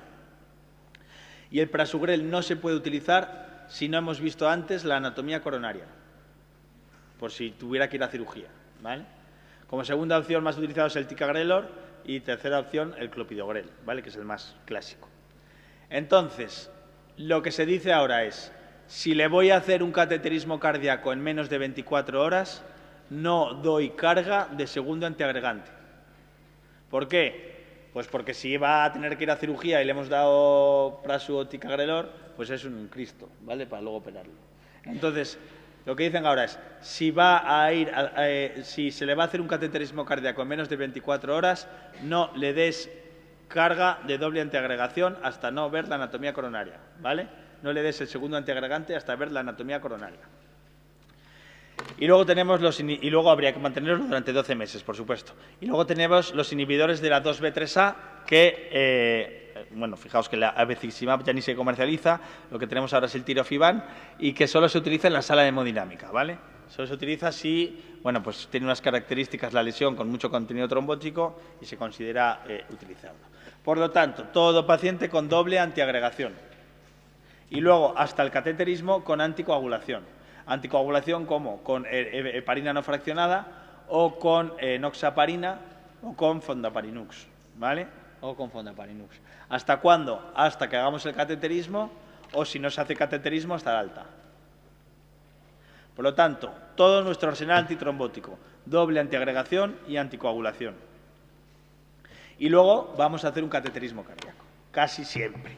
Hay lo que se llama la estrategia conservadora que prácticamente nunca se utiliza. Eso es, le mantenemos unos días ingresado en planta, si no tiene ningún factor asociado, le hacemos una prueba de provocación de isquemia y si esta sale bien, no le hacemos cateterismo. Ya os digo que en general a todos van a ir a cateterismo cardíaco. La duda es cuándo. Urgente, es decir, en menos de 2 horas. Es decir, llamas a las 3 de la mañana para venir a hacer un cateterismo. ¿A quién? A pacientes que, si no le hacemos el cateterismo, puede que se estén muriendo. Una angina refractaria, es decir, es que sigue con dolor. Si sigue con dolor, sigue teniendo isquemia, con lo cual hay que hacerle. Paciente que esté en edema agudo de pulmón, que no controlamos. Paciente que esté teniendo arritmias ventriculares. Paciente que esté en shock cardiogénico o paciente, atentos, con cambios electrocardiográficos severos. ¿Os acordáis del electro que veíamos cuando hablábamos de la prueba de esfuerzo? Ese electro tan feo con descensos generalizados y ascenso en AVR, ese tipo de electros, ¿vale? A esos hay que hacerlo en menos de 2 horas. ¿A quién lo vamos a hacer al día siguiente? En todo aquel que haya hecho cambios en el electro dinámicos, en todo aquel que tenga infarto, es decir, que haya elevado troponinas, y en todo aquel que tenga un Grace Score, que es una clasificación que metemos de alto riesgo. Y a los demás deberíamos hacerlos en 72 horas. Pregunta asociada a la imagen 4. Mujer de 51 años con antecedentes de diabetes e hipertensión de larga evolución. Está en hemodiálisis desde hace 14 años como consecuencia de enfermedad general crónica estadio 5. Vaya joyita, ¿eh? Durante una de las sesiones de diálisis, dolor torácico y disnea. Las constantes son normales. Se pauta nitroglicerina cediendo el dolor. Se realizan electrocardiogramas con y sin dolor y no elevotroponina. ¿Cuál es el diagnóstico de sospecha y la actitud a seguir? Tiene un dolor torácico de 15 minutos que cede con la nitroglicerina, con un electrocardiograma que desciende el ST y se normaliza. ¿Qué es esto? Síndrome coronario agudo sin elevación del ST. Me dice que no hubo elevación de enzimas, con lo cual es lo que se llama una angina inestable. Bien, ya sabemos que tenemos que hacer un cateterismo, ¿no? ¿En cuánto tiempo haremos el cateterismo? Ahora está asintomática, no tiene cambios que llamamos de tronco, no tiene cambio severo, no tiene insuficiencia cardíaca, no tiene arritmias ventriculares, no tiene shock cardiogénico, no lo hacemos en menos de 2 horas, ¿no? 24 horas, no ha elevado troponina, pero tiene cambios en el electro, con lo cual habría que hacerlo en 24 horas, ¿vale? Pero aquí en Almir, que son más garantistas, pusieron 48, pues muy bien, pero vamos, son 24 horas. Dice, síndrome coronario, simulación del ST de alto riesgo, por cambios en electros, debe ingresar en una unidad coronaria con KT menos de 48 horas. Riesgo moderado, debe ingresar más de 48 horas, no. Bajo riesgo, debe ingresar plata a hospitalización convencional, no. Los cambios electrográficos no son diagnósticos de síndrome coronario agudo y se consideran secundarios a la hemodiálisis, no precisa ingreso. Estatinas y ECAs y si tiene disfunción ventricular, pues el tratamiento de la disfunción ventricular. Aquí ya no estáis en vuestra consulta donde veíais a Josefina, aquí estáis en urgencias. Tienes un paciente con síndrome coronario agudo sin elevación ST, doble antiagregación y anticoagulación, valoramos el riesgo menos de 2 horas aquí en pacientes con cambios electrocardiográficos severos, edema agudo de pulmón, shock cardiogénico, arritmias ventriculares o angina refractaria. En menos de 24 horas, todo aquel que eleve troponina o todo que tenga cambios en el electro y a todos los demás en 24 o 72 horas. 47 años, fumador, con antecedentes de hipercolesterolemia, diabetes, que consulta por presentar en las últimas 48 horas intensos episodios de dolor torácico opresivo retroesternal, irradiados a hombros de unos 15 minutos de duración en reposo. En el electrocardiograma realizado durante una de las crisis se observa descenso transitorio del ST. La analítica no eleva troponinas. ¿Cuál es el diagnóstico que motivó la coronografía de la imagen número 7? ¿Necesitamos la imagen para contestar a esta pregunta? No. Es un dolor torácico de reposo. ¿Puede ser una angina estable? No. No eleva marcadores de necrosis. ¿Puede ser un infarto? No. ¿Puede ser un Takotsubo si no eleva troponinas? No. Entonces tengo angina inestable de bajo riesgo o angina inestable de riesgo intermedio o alto. Tiene descenso transitorio del ST, con lo cual es una angina inestable de alto riesgo. ¿Cuándo le haríais el cateterismo a este señor? En 24 horas. Y esta es la coronariografía, ¿vale? Y me dice, acerca de la coronariografía, ¿qué es falso? 5. Las lesiones responsables de los síndromes coronarios agudos son placas que sufren roturas o erosiones, sí, ¿no? Si se realiza tratamiento de la estenosis de la descendente anterior con una angioplastia e implante de stent farmacoactivo, se debe mantener durante meses un tratamiento antiagregante plaquetario doble con aspirina asociada a clopidogrel y botica. Sí. La necesidad de revascularización coronaria percutánea o quirúrgica depende de las lesiones, los síntomas y la isquemia. Sí. El catéter llega a la coronaria izquierda por vía arterial, nos ha jodido, pudiendo emplearse la radial o la femoral. Bien, ¿no? Todas estas opciones. ¿Necesitamos la imagen para contestar a estas opciones? No. El tronco es normal, sin placas. Esa es la que es falsa. ¿Vale? Esto es el tronco, esta es la circunfleja y esta es la descendente anterior. ¿Vale? Esto es la luz. Daos cuenta que cuando hacemos un cateterismo lo que se ve es el luminograma. No vemos la pared del vaso. Esto es la luz del vaso. Por ahí iría la pared del vaso, pues eso es placas de colesterol. ¿Lo veis? La luz del vaso. Los vasos sanguíneos en general, las arterias coronarias en particular, van de más calibre a menos calibre. ¿Vale? No es así y luego así y luego así. Cuando vemos eso es que son placas de colesterol. Va de más calibre a menos calibre. Normalmente cuando sale una gema va perdiendo calibre, ¿vale? ¿En qué paciente le haría un cateterismo urgente? ¿Vale? Estas preguntas son muy fáciles de contestar cuando lo planteéis de otra manera. ¿Quién de estos pacientes está más jodido? Vamos a ver. Mujer de 66 años, diabética, con un único episodio de dolor en reposo y elevación de troponinas. ¿Cuándo le haría ese cateterismo a esta señora que ha elevado troponinas? 24 horas. 77 años, episodios de dolor torácico de 30 minutos de duración con descenso del ST durante los episodios de dolor. ¿Cuándo le haríais el cateterismo a este hombre? 24 horas. 55 años, lleva una semana de tratamiento con doble antiagregación, le hago una prueba de esfuerzo y tiene isquemia extensa. Claro, lleva una semana esperando y ahora le va a hacer urgente. Pues no. 65 años, dolor en reposo y ergometría positiva clínica tercer estadio. Lo mismo, si he hecho una prueba de esfuerzos, ¿qué puede esperar? 55 años, que ingresa por dolor torácico y disnea saturando al 80% a pesar de la administración de oxígeno y electro con descenso del ST que no se revierte. ¿Quién está más jodido de los 5? Hombre de 80 años con antecedentes de hipertensión arterial y diabetes, así como un accidente isquémico cerebral transitorio 2 años antes. Hospitalizado por un infarto sin elevación del ST, en la coronografía se observa enfermedad arterial coronaria multivaso no revascularizable. En la analítica la función renal es normal sin anemia. ¿Cuál es el tratamiento antiagregante que debería recomendarse como primera opción? Adira, sí. Ácido acetilsalicílico y clopi durante un año. Ácido acetilsalicílico y tica durante un año. Ácido acetilsalicílico y prasu durante un año. Prasugrel no se puede utilizar por encima de los 75 años, ¿vale? La respuesta correcta es clopidogrel 75. ¿Por qué no tica, que sería la segunda opción? Porque ticagrelor es 90 miligramos cada 12 horas. Tranquilos, tranquilos, tranquilos. Yo, a las tantas de la mañana, cuando estábamos corrigiendo el examen, pensé lo mismo. Dije, ¡qué hijos de puta! Porque pensé, y además me asusté porque dije, hostia, es la primera vez que... Claro, nosotros, sabéis que corregimos el examen la noche del examen sin tener todavía los resultados de la plantilla del Ministerio. Y claramente, pues de estas opciones tenemos que contestar la 2. Y dije, joder, es la primera vez en la historia que se meten con un tema de dosis. Que tenemos que saber que el ticagrelor es cada 12 horas, que el prasugrel es cada 24. Digo, hostia, es una putada, ¿vale? Pero tranquilidad, porque la opción que dio por correcta el Ministerio en un primer momento fue la 3, ¿vale?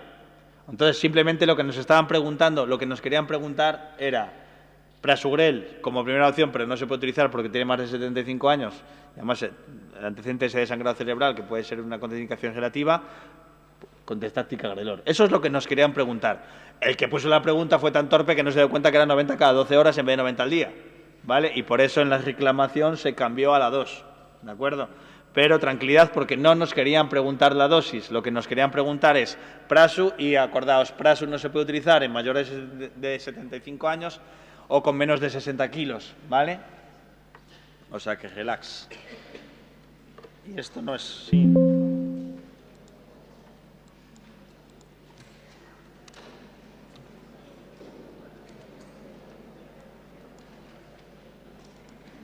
Vale, vamos al síndrome coronario agudo con elevación del ST. Mirad, aquí la arteria se ha roto la placa, se ha llenado de coágulos, se ha llenado de trombo y la arteria se ha tapado por completo. La arteria se ha tapado por completo. Esa es la clave, ¿vale? Aquí la arteria se ha tapado por completo. Por lo tanto, aquí el tiempo es oro. Esto no es el sin elevación del ST que estamos en plan de, bueno, sé, ahora mismo está estable, podemos esperar, a ver cuándo le hacemos el cateterismo, si lo programamos. Aquí es, cuanto más tiempo tardemos en abrir esa arteria, mayor daño va a quedar en el miocardio. El tiempo es miocardio, ¿vale? Bueno, la definición universal del infarto, que se llama así, distingue 5 tipos diferentes de infarto. El infarto es relacionado con una placa aterosclerótica complicada, que es de lo que vamos a hablar. El infarto tipo 2, que es un infarto por un aumento de las demandas. Imagínate, tengo un paciente que, en concreto, una crisis tiroidea o una anemia muy severa, etcétera, pues eleva troponinas y acelerador torácico, sería un infarto tipo 2. Tipo 3 es la muerte súbita cuando luego se demuestra que ha sido por un infarto.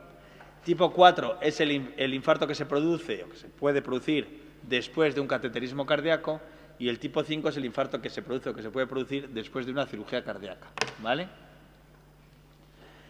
Clínica, dolor torácico. Fijaos, la angina, el síndrome agudo sin elevación del ST, normalmente son dolores episódicos, 15-20 minutos, van, vienen, salvo que sea un dolor refractario, que sería también indicación, como hemos visto, de cateterismo urgente. El infarto con elevación del ST duele el pecho y va a persistir doliendo hasta que abramos la arteria o hasta que todo el territorio que está sufriendo se necrose y entonces deja de doler. Normalmente no duele más de 12-24 horas seguidas, ¿vale? No duele más de 12-24 horas seguidas. Atentos a lo que decíamos siempre de diabéticos, mujeres, ancianos que pueden ser indoloros. El único parámetro biomarcador que utilizamos ahora son las troponinas, ¿vale? Si veis preguntas muy antiguas, nos hablaban de la mioglobina, la LDH, la CK, CKMB, tal. Olvidaos, troponina a poder ser troponinas ultrasensibles, ¿vale? Troponinas ultrasensibles. En el electrocardiograma, ¿qué tenemos? Elevación del ST en la cara afectada y un bloqueo de rama de nueva aparición. Lo primero que tenemos son unas TES hiperagudas. Muy difícil de ver las TES hiperagudas porque son minutos. Normalmente en el hospital llegas más tarde. Esas TES hiperagudas, recuerdo TES hiperagudas, me acuerdo un paciente que era Policía Nacional, lo cual no tiene nada que ver con el caso, pero que estaba entrenando, estaba corriendo cerca del hospital y entonces, según iba corriendo, empezó a doler el pecho y entró por la puerta de urgencias, ¿vale? Y entonces ahí sí que vimos unas TES hiperagudas, pero si no, eso casi nunca lo vemos. Vamos a ver luego la elevación del ST, puede aparecer onda Q y la T negativa. Siempre se ha dicho que el bloqueo de rama izquierda, hay que tratarlo como un infarto con elevación del ST. ¿Por qué? Porque el bloqueo de rama izquierda, aunque hay algunos criterios para valorar si hace cambios isquémicos, en general no permite valorar si hay o no elevación del ST. Entonces, si tienes un tío con dolor torácico y bloqueo de rama izquierda, hay que ponerse en la peor de las circunstancias, que es que sea una arteria tapada con elevación del ST. Pues ya unos cuantos años guías, ha habido otras solo después, dicen que también hay que considerar el bloqueo de rama derecha, ¿vale? O sea, bloqueo de rama izquierda y bloqueo de rama derecha se consideran infarto con elevación del ST. En contexto de una clínica compatible, ¿vale? Porque os sorprendería la cantidad de veces que llega un paciente derivado a urgencias porque le duele un tobillo al centro de salud, le han hecho un electro, han visto un bloqueo de rama izquierda y le han mandado diciendo es que es posible que tengas un infarto, ¿vale? No. 56 años, fumador activo, no hipertenso ni dislipémico, que hace 7 días presentó malestar general con dolor centrotorácico y disnea. Ahora está asintomático y le hacemos este electro. Me dice tromboembolismo pulmonar. Tromboembolismo pulmonar, ya sabéis que el electro típico del tromboembolismo pulmonar sería bloqueo de rama derecha o no, S en 1, Q en 3, con T negativa en 3. ¿Tiene eso? No. Escote, no. Miocardiopatía hipertrófica. Bueno, pues tiene T's negativas en la cara anterior, pero ¿por qué una miocardiopatía hipertrófica tuvo un dolor hace 7 días centro torácico opresivo? ¿Vale? Efectivamente, T's negativas pueden aparecer también en la hipertrófica, pero la clínica manda. Miopericarditis aguda. Una pericarditis no va a producir ondas Q, como tenemos aquí, ¿vale? Aquí, fijáis, tenemos una onda Q de necrosis desde V1 a V4. ¿Veis qué es la onda Q? La onda Q es la primera onda negativa antes de la primera. Se define como la onda negativa que hay antes de cualquier onda positiva en el QRS, ¿vale? Y para que la onda Q se considere significativa, tiene que ocupar al menos 1/3 del total del complejo QRS, ¿vale? Esto es una Q, veis que es la primera onda negativa, y luego que más tiene elevación persistente del ST con T negativa en toda la cara anterior. Esto se ha comido un infarto como es Dios, ¿vale? Acordaos, Q de necrosis, inversión de la onda T. Bien, septal, cuando tenemos afectado de V1 a V2, ¿vale? Anterior, la cara anterior, veis, aquí ya tiene Q también y tiene elevación clara anterior. Fijaos que cuando tenemos una elevación del ST, vamos a tener también siempre una imagen en espejo con descenso del ST, como veis aquí. ¿Veis? Con lo que nos quedamos es con la elevación del ST, obviamente, pero hay imagen en espejo. Lateral, que puede ser circunfleja, una diagonal, 1 AVL, inferior, 2,3 AVF, ¿vale? Posterior, acordaos, 2,3 AVF, la cara inferior. Posterior, muy interesante. La cara posterior del corazón, nadie la ve. A ver si me explico, nadie la ve. Nosotros tenemos 12 derivaciones, que decíamos que son como 12 cámaras de televisión que están enfocando de manera simultánea al corazón, ¿vale? Uno le mira al septo, otro le mira la cara anterior, otro le mira la cara inferior, otro le mira la cara lateral. Nadie mira la cara posterior del corazón. Entonces, hay que sospechar de un infarto posterior cuando, habitualmente asociado a uno inferior, pero cuando vemos la imagen especular en V1, V2. Si yo veo el descenso en V1 o V2, hay que asumir que es un infarto también posterior, ¿vale? En este caso tenemos infarto inferior y posterior, ¿vale? Podemos poner pegatinas que miren la cara posterior, que son las pegatinas extras, que ponemos V7, V8 por detrás de la escápula. Y ahí, con una elevación de 0,5 milímetros, es decir, medio cuadrito pequeño, sería suficiente de diagnóstico. Esto sería un infarto posterior, ¿vale? Y luego, lo mismo pasa con el ventrículo derecho. El ventrículo derecho no se ve, ¿vale? El ventrículo derecho no se ve. Entonces, asociado habitualmente a un infarto inferior, pues podemos poner pegatinas en el lado derecho, V3R, V4R. ¿Vale? ¿Qué creéis? ¿Que lo hacemos o que no lo hacemos eso?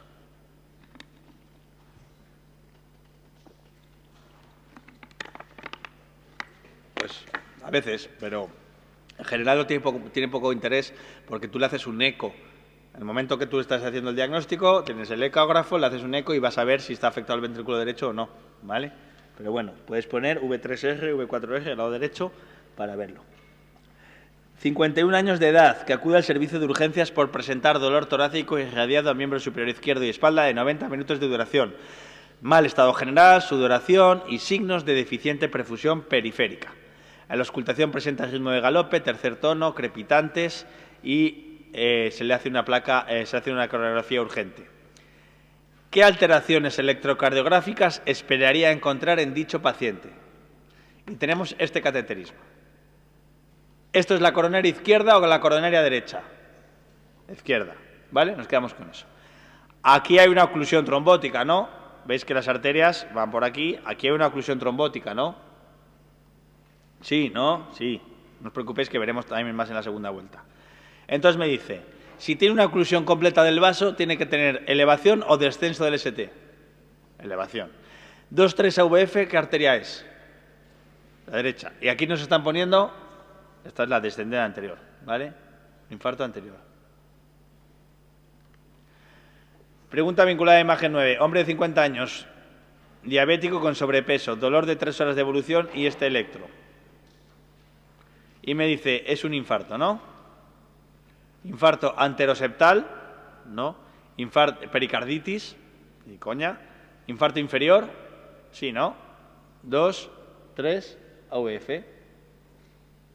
Infarto inferolateral, 2, 3, AVF, V5, V6. Pero vosotros sois más listos que el que ha puesto este examen.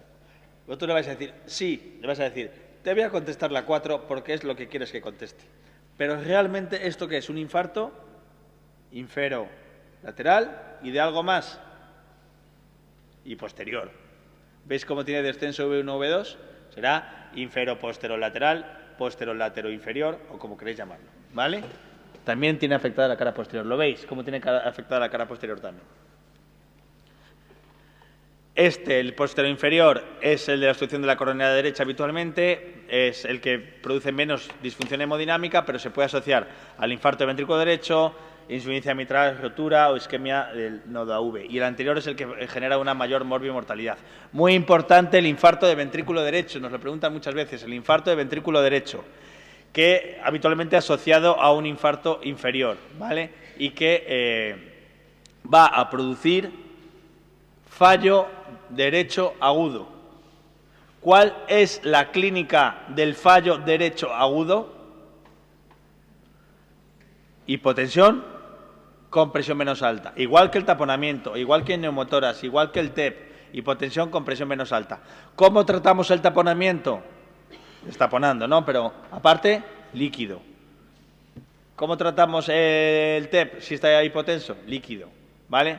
Esto es igual. El infarto ventrículo derecho, aparte de abrir la arteria, líquido, volumen. Mujer de 64 años, diabética, hipertensa y obesa.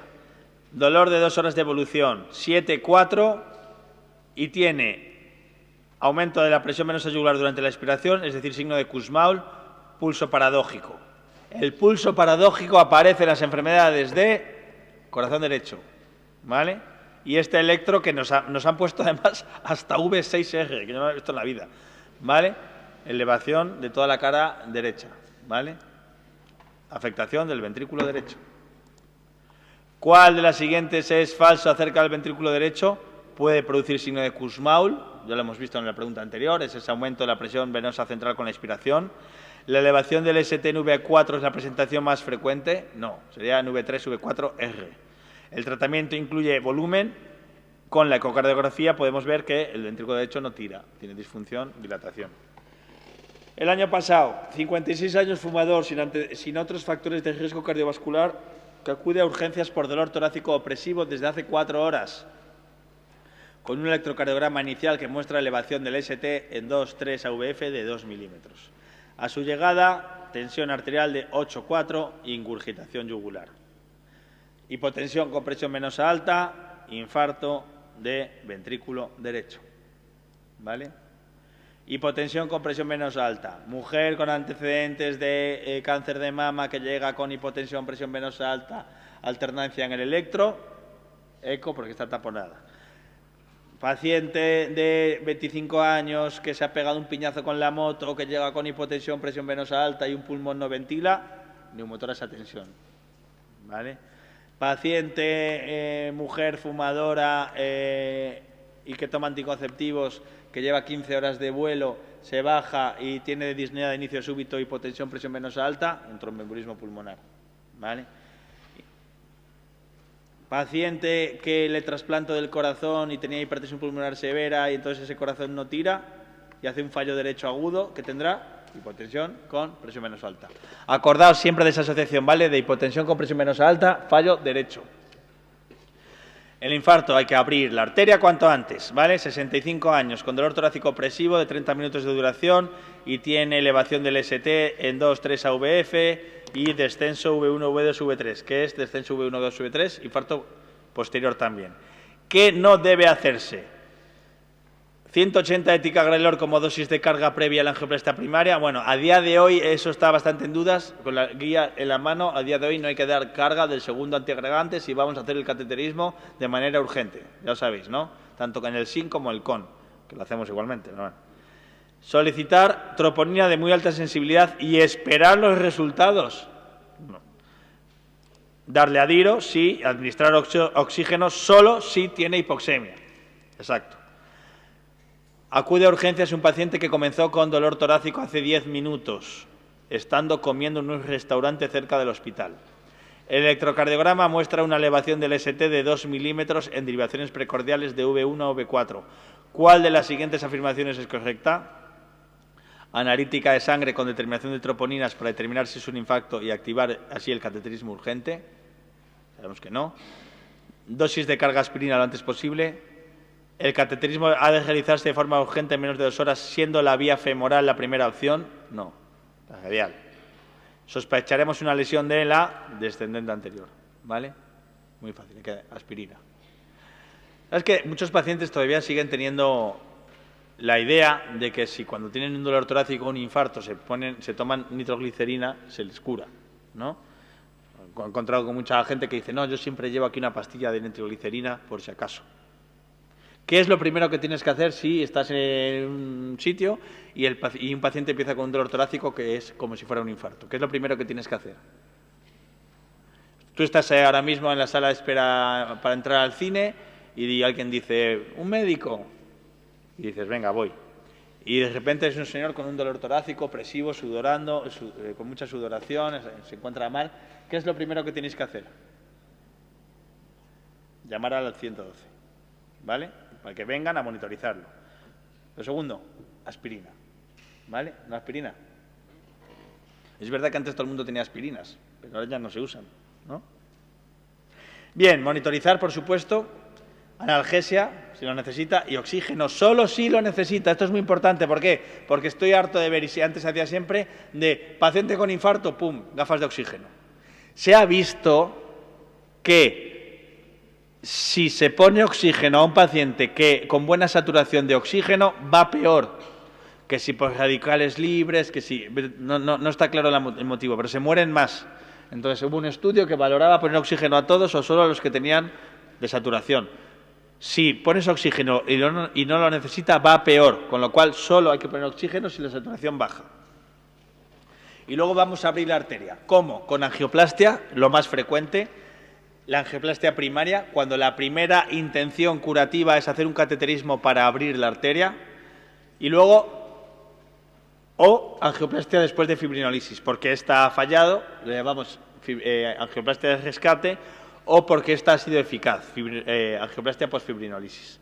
Utilizamos el acceso radial, ¿vale? Acceso radial porque tiene menos complicaciones vasculares.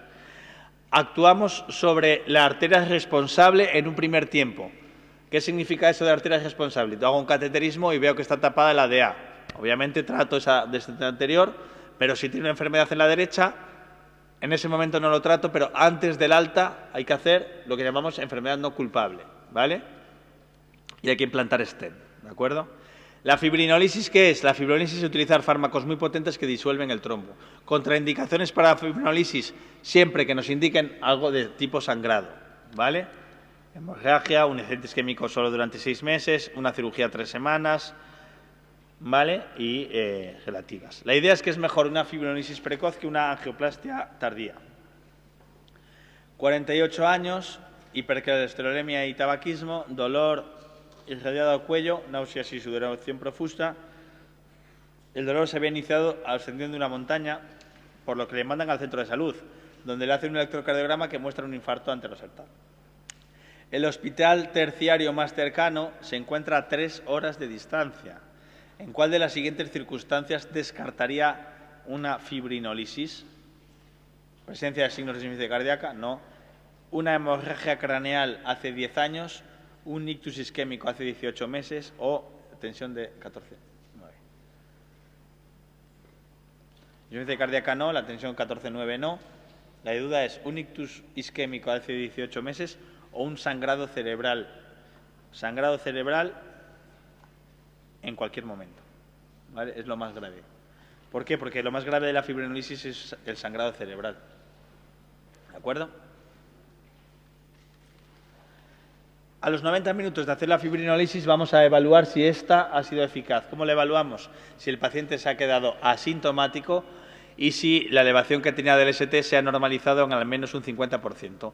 Es decir, si tenía una elevación del ST de 6 milímetros, pues a los 90 minutos tiene que tener una elevación del ST de, como mucho, 3 milímetros, ¿vale? Y quedarse asintomático. No llego, ¿eh? Es que lo hago con el Mac y luego... Vale. Esto es lo que dicen las guías europeas. Si estás en un centro con angioplastia primaria, angioplastia primaria. Si estás en un centro sin angioplastia primaria, hay que plantearse, ¿es posible hacer la angioplastia primaria en menos de 2 horas? Si es que sí, más del 80%, quiero recordar que el 80 y pico por ciento de los pacientes de este país se tratan con angioplastia primaria, la inmensísima mayoría. ¿Es posible hacer una angioplastia primaria en menos de 2 horas? Pues trasládalo. Por ejemplo, Asturias. ¿Vosotros creéis que algún paciente, bueno, a no ser que esté en los picos de Europa metido por ahí, ¿no? Pero en general, en cualquier zona civilizada, en Asturias estás a menos de 2 horas de Gijón o de Oviedo, que tiene una angioplastia primaria de 24 horas, ¿vale? Madrid, ni de cuento. Galicia, igual. O sea, salvo comunidades como Andalucía, Aragón, Castilla y León, que son las que yo he trabajado, que allí es algo más frecuente la fibrinolisis, ¿vale? ¿Por qué? Porque tenés, por ejemplo, si estás en Aragón, puedes tener gente que viene del Pirineo, que está muy lejos, o gente que viene de Teruel y tienen que ir a Zaragoza, que es el único sitio donde hay angioplastia primaria. O en Castilla y León hay angioplastia en León, Valladolid, Burgos y Salamanca. Pero tenemos que atender pacientes de Soria, pacientes del norte de Palencia. Entonces, bueno, pues esos, algunos se hace fibrinolisis, ¿vale? La idea es, ¿puedo hacer una fibrinolisis en menos de 2 horas? Atentos, desde el primer contacto médico, desde el momento en el que se toma la decisión. Y me diréis, joder, Carlos, la fibrinolisis, yo sé de toda la vida que es mucho más eficaz cuando se hace en las primeras horas de inicio del infarto. Efectivamente, una fibrinolisis en las 3 primeras horas de inicio de dolor es mucho más eficaz que cuando lleva 13 horas de dolor, pero eso no se tiene en cuenta, ¿vale? Lo que se tiene en cuenta es desde el primer contacto médico. La idea es, vale, ¿va a tardar menos de 2 horas desde ahora que estoy tomando la decisión? Sí, tarda menos de 2 horas, angioplastia primaria. No, ¿va a tardar más de 2 horas? Pues fibrinolizas y lo trasladas, ¿vale? Y cuando llegue, valoramos si ha sido eficaz o no. ¿Qué ha sido eficaz? Pues angioplastia en las siguientes de 2 a 24 horas. ¿No ha sido eficaz? Pues angioplastia de rescate, ¿vale? ¿Por qué hacen este planteamiento? Porque más o menos consideran que entre que ponte bien y quédate quieto, una media hora para fibrinolizar, ¿vale? Y tenemos 90 minutos para valorar si ha sido eficaz o no. Entonces, este planteamiento lo que te hace es, el cateterismo se va a hacer a la misma hora. Nunca se va a retrasar el cateterismo porque el paciente se haya fibrinolizado con esta estrategia, ¿vale? Imaginaos, estamos en Teruel y son las 4 de la tarde, ¿vale? Son las 4 de la tarde en Teruel y llaman a Zaragoza y dice, oye, tengo un paciente con un infarto y, bueno, ¿tienes el helicóptero? ¿No lo tienes? No sé qué. No, va a llegar a las 6:05, o sea, 2 horas y 5 minutos. Y entonces le dices, fibrinolízalo, ¿no?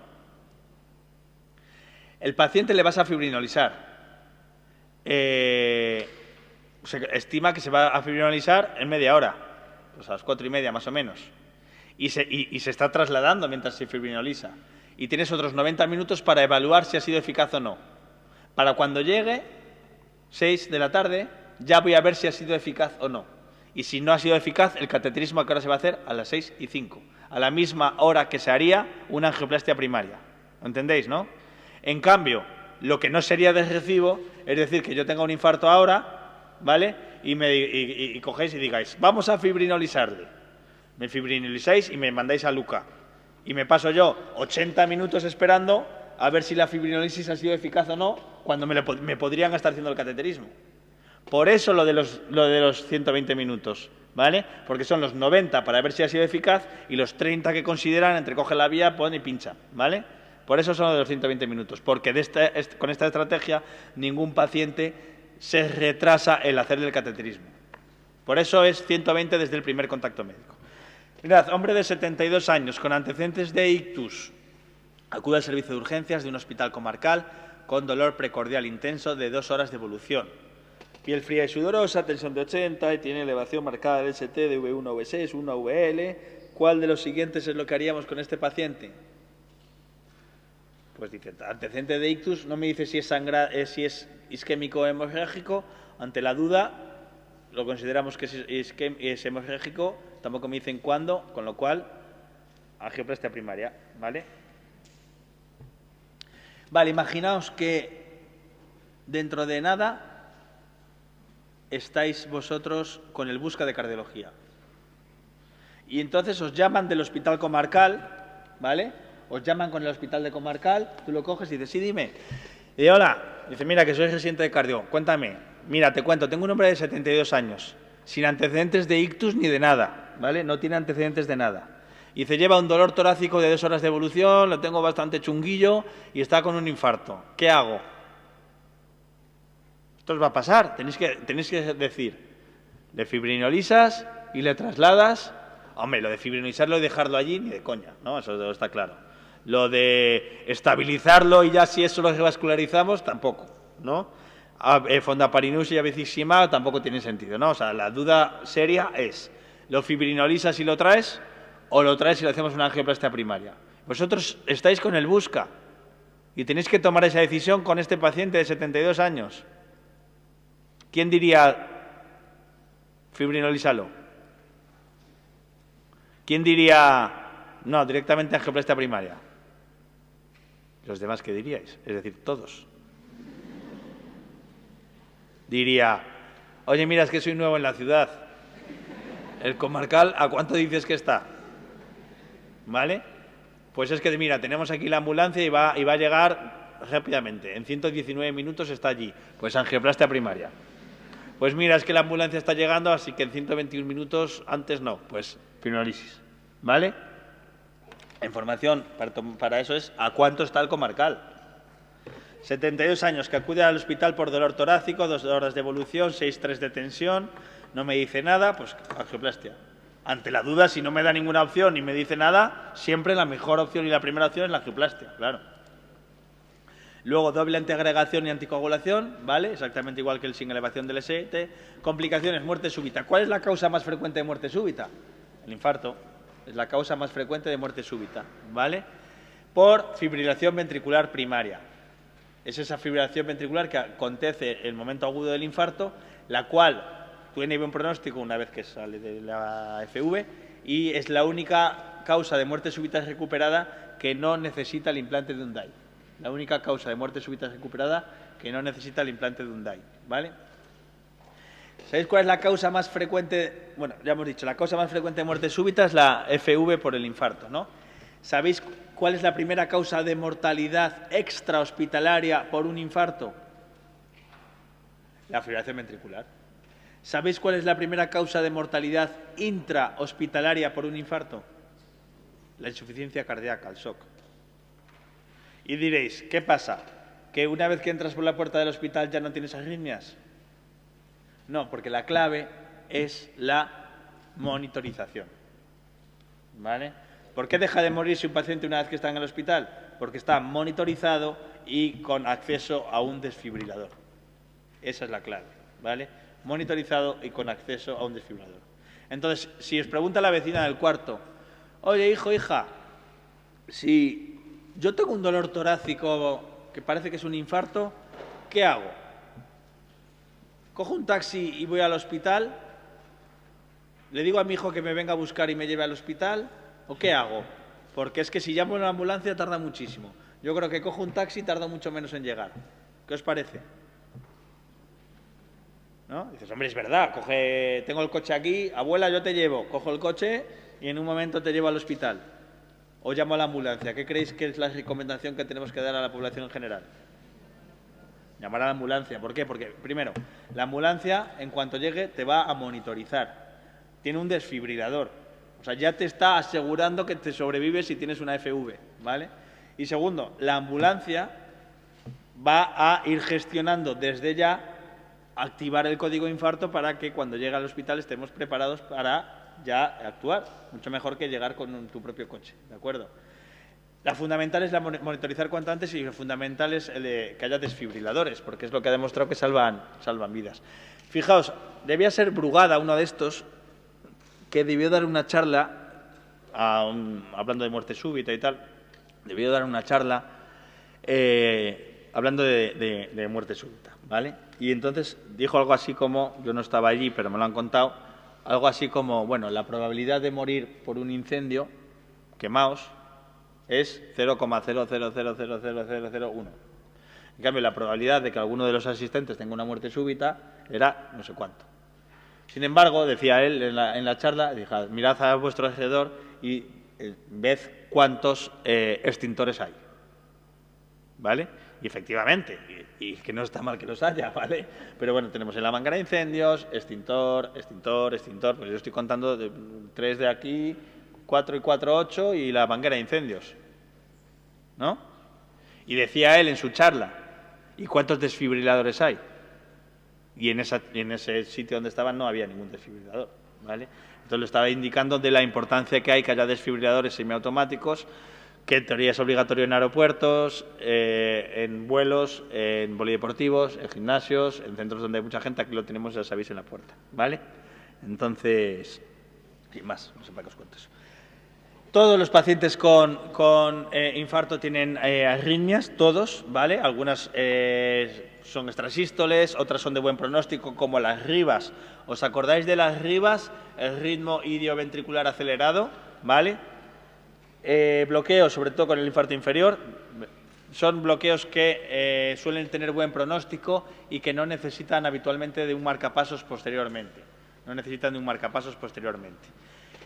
Insuficiencia cardíaca, pues cuanto más grande sea el infarto, más insuficiencia cardíaca, es la causa más frecuente de muerte intrahospitalaria y el tratamiento es similar. Y luego tenemos el shock cardiogénico, que aparece en infartos masivos, ¿vale?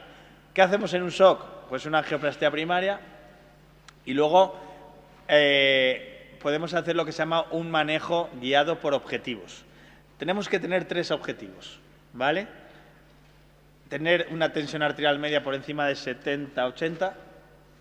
Para eso tenemos una monitorización de la tensión arterial invasiva.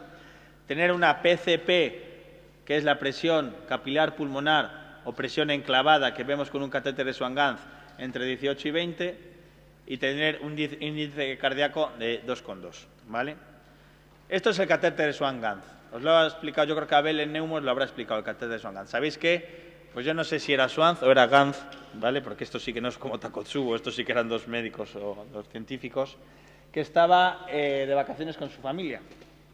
Estaba de vacaciones con su familia y vio cómo los barcos navegaban a favor de viento con las velas, ¿vale?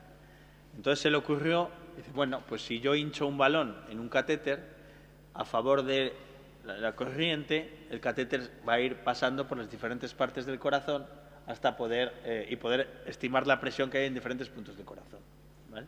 Y así hizo, le puso un balón que se hincha de aire a un catéter y entonces cuando el balón está por aquí me da la presión que hay en la aurícula derecha. Cuando pasa la válvula tricúspide, el balón me da la presión que hay en el ventrículo derecho. Cuando pasa la válvula pulmonar, el balón me da la presión en la arteria pulmonar. Así se hace el diagnóstico de hipertensión pulmonar, ¿vale? Y lo más interesante, que eso ya no sé si lo hicieron ellos o fue a posteriori, cuando el balón se enclava, aísla toda esta zona de presiones y el transductor de presión que está aquí va a estimar la presión que hay en la siguiente cámara cardíaca que aparecería. ¿Cuál es la siguiente cámara cardíaca que aparecería? La aurícula izquierda. Eso que se llama presión capilar pulmonar o presión enclavada es la presión, como veis, vuelve a ser presión de aurícula, es la presión en la aurícula izquierda. Eso, como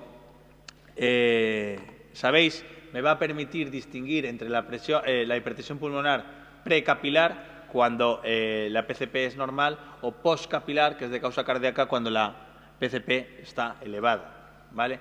Y en el manejo del shock, ¿por qué es importante y por qué estoy hablando de esto? Porque vemos que, aparte de tener una tensión arterial media de 80, tenemos que tener una PCP de 18-20, un índice cardíaco en 2,2. ¿Qué es la PCP? La presión en la aurícula izquierda. ¿Qué es esto? El nivel de precarga. ¿Os acordáis de la primera diapositiva de la semana? El gasto cardíaco, teníamos precarga, poscarga y contractilidad. Entonces, si yo tengo un paciente que le falte líquido, habrá que ponerle líquido. Si tengo un paciente que le sobra líquido, habrá que quitárselo. Y eso lo vemos para viendo cómo está la presión de la aurícula izquierda. El objetivo es que esté entre 18 y 20 en el manejo del shock, ¿vale? El objetivo es que esté entre 18 y 20 en el manejo del shock. A ver, atentos, vamos a hacer un ejercicio, esto es un poco complicado, pero es un ejercicio un poco abstracto de cómo se manejaría un shock. Llega un paciente con un infarto y está en shock cardiogénico, ¿vale? Llega un paciente con un infarto, está en shock cardiogénico y entonces le tratamos la desnea anterior, que estaba tapada, el paciente está con 6,4 de tensión, el paciente está con una PCP de 10 y un índice cardíaco de 1,7, ¿vale? Es un infarto inferior y de ventrículo derecho, ¿vale? Entonces esto es la tensión arterial, esto es la PCP y esto es el índice cardíaco. Digo yo que se queda sin tinta. Vale. ¿Qué es lo primero que haríais en este paciente con esos 6,4 de tensión, 10 de PCP, índice cardíaco de 1,7? Un infarto inferior, con esto, es un infarto inferior, antes he dicho anterior, un infarto inferior, con esto. ¿Qué haríais? El primer inotrópico es el agua, ¿vale? Hay que optimizar esa precarga. Hay que optimizar esa precarga porque ya sabemos que a mayor precarga, mejor gasto cardíaco hasta un punto, ¿no? Venga, pues le ponemos líquido y ponemos la PCP, la tenemos ya en 18.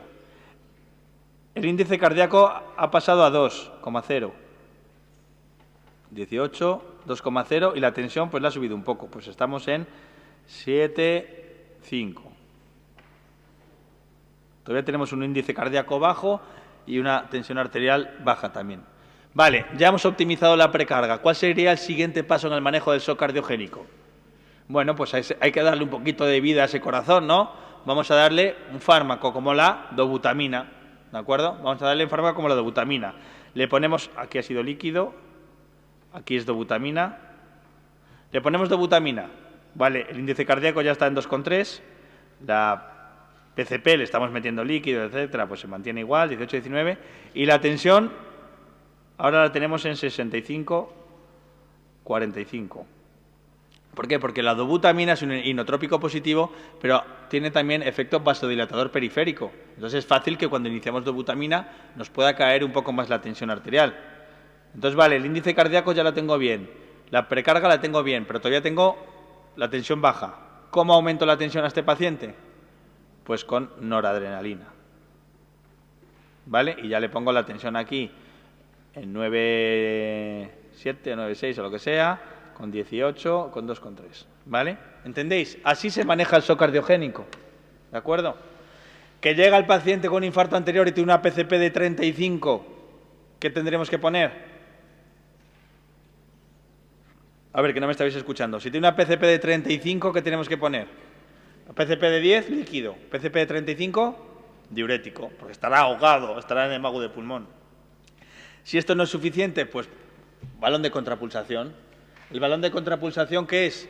Fijaos que el balón de contrapulsación, cuando lo entiendes, y yo he tardado años en entenderlo, cuando lo entiendes dices, joder, qué cosa más sencilla, se me tenía que haber ocurrido a mí. El balón de contrapulsación lo que hace es que se va a hinchar en diástole y se va a deshinchar en sístole. Y está en la aorta descendente, como veis aquí, ¿vale? Está en la aorta descendente. Entonces, lo que hace es, ¿vale? Se hincha en diástole y como se hincha, ocupa espacio. Como ocupa espacio, toda la sangre que hay por aquí la desplaza hacia adelante, hacia la cabeza, hacia las coronarias, ¿vale? Está aumentando el gasto cardíaco simplemente porque está hinchando un globo dentro de la aorta y ese globo, al hincharse, desplaza la sangre, ¿vale? Y aumenta el gasto cardíaco pues en torno a medio litro. Pero ojo, y es lo que nos han preguntado, si yo tengo una insuficiencia en la válvula aórtica, no puedo usar un balón de contrapulsación, porque al hincharse el balón en la aorta descendente, caería y entraría de nuevo al ventrículo, ¿vale? No quiere decir que no puedo utilizarlo cuando la causa del shock sea una insuficiencia aórtica, que por supuesto no puedo, sino que independientemente de cuál sea la causa del shock, si tiene insuficiencia aórtica moderada o severa asociada, porque la tenía porque sí, no la puedo utilizar, ¿vale? El shock cardiogénico se caracteriza por un círculo vicioso en que la depresión de la contrariedad miocárdica hace que disminuya el gasto y la presión. ¿Qué no ha demostrado mejorar la supervivencia de los pacientes con shock? La medicación antiinflamatoria, ¿vale? No se encuentra asociado a la aparición del shock extrasistolia ventricular monomorfa. ¿Qué era eso? Esos latidos como taquicardia ventricular en torno a 100, monomorfo, el ritmo idioventricular acelerado, que tenía un buen pronóstico.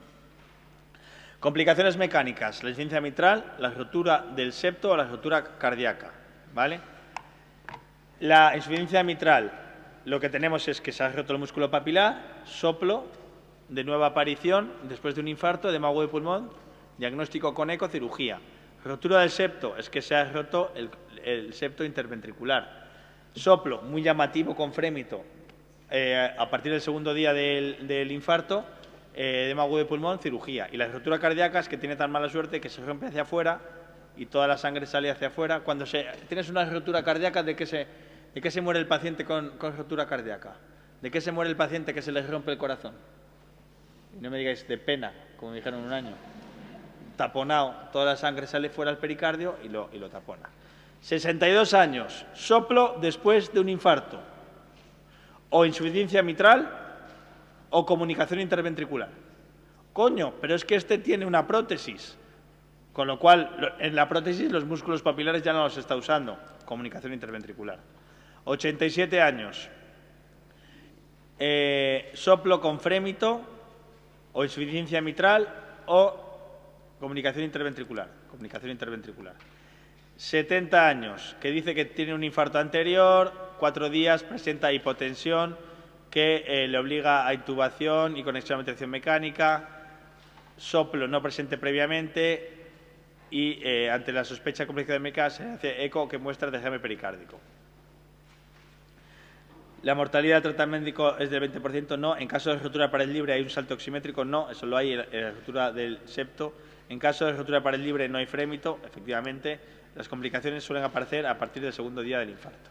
Recordad, en insuficiencia mitral, la comunicación interventricular, la clínica es de edema agudo de pulmón, el punto clave es soplo, muy llamativo en la comunicación interventricular. Aquí el debut es con parada cardiorrespiratoria por disección electromecánica. Diagnóstico, el eco y cirugía emergente con muy alta mortalidad. Complicaciones tardías, insuficiencia cardíaca, pues el aneurisma, ¿vale?, que es donde se van a formar trombos que veíamos, o el pseudoaneurisma, que es una rotura contenida que puede romperse. El aneurisma es más frecuente en la arteria descendente anterior. Mal pronóstico, siempre que haya disfunción ventricular, isquemia persistente y todo paciente hay que controlar factores de riesgo, aspirina, estatinas y, si tiene disfunción ventricular, el tratamiento de la disfunción ventricular.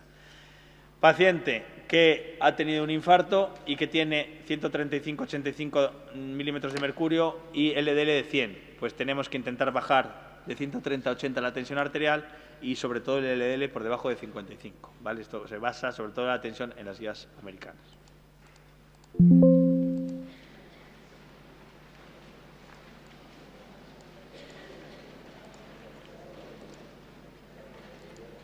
Venga, pues vamos con la hipertensión. Se define la hipertensión arterial como tensión por encima de 140-90, puede ser sistólica o diastólica o sistólica aislada. ¿Alguien me dice una causa de hipertensión arterial sistólica aislada?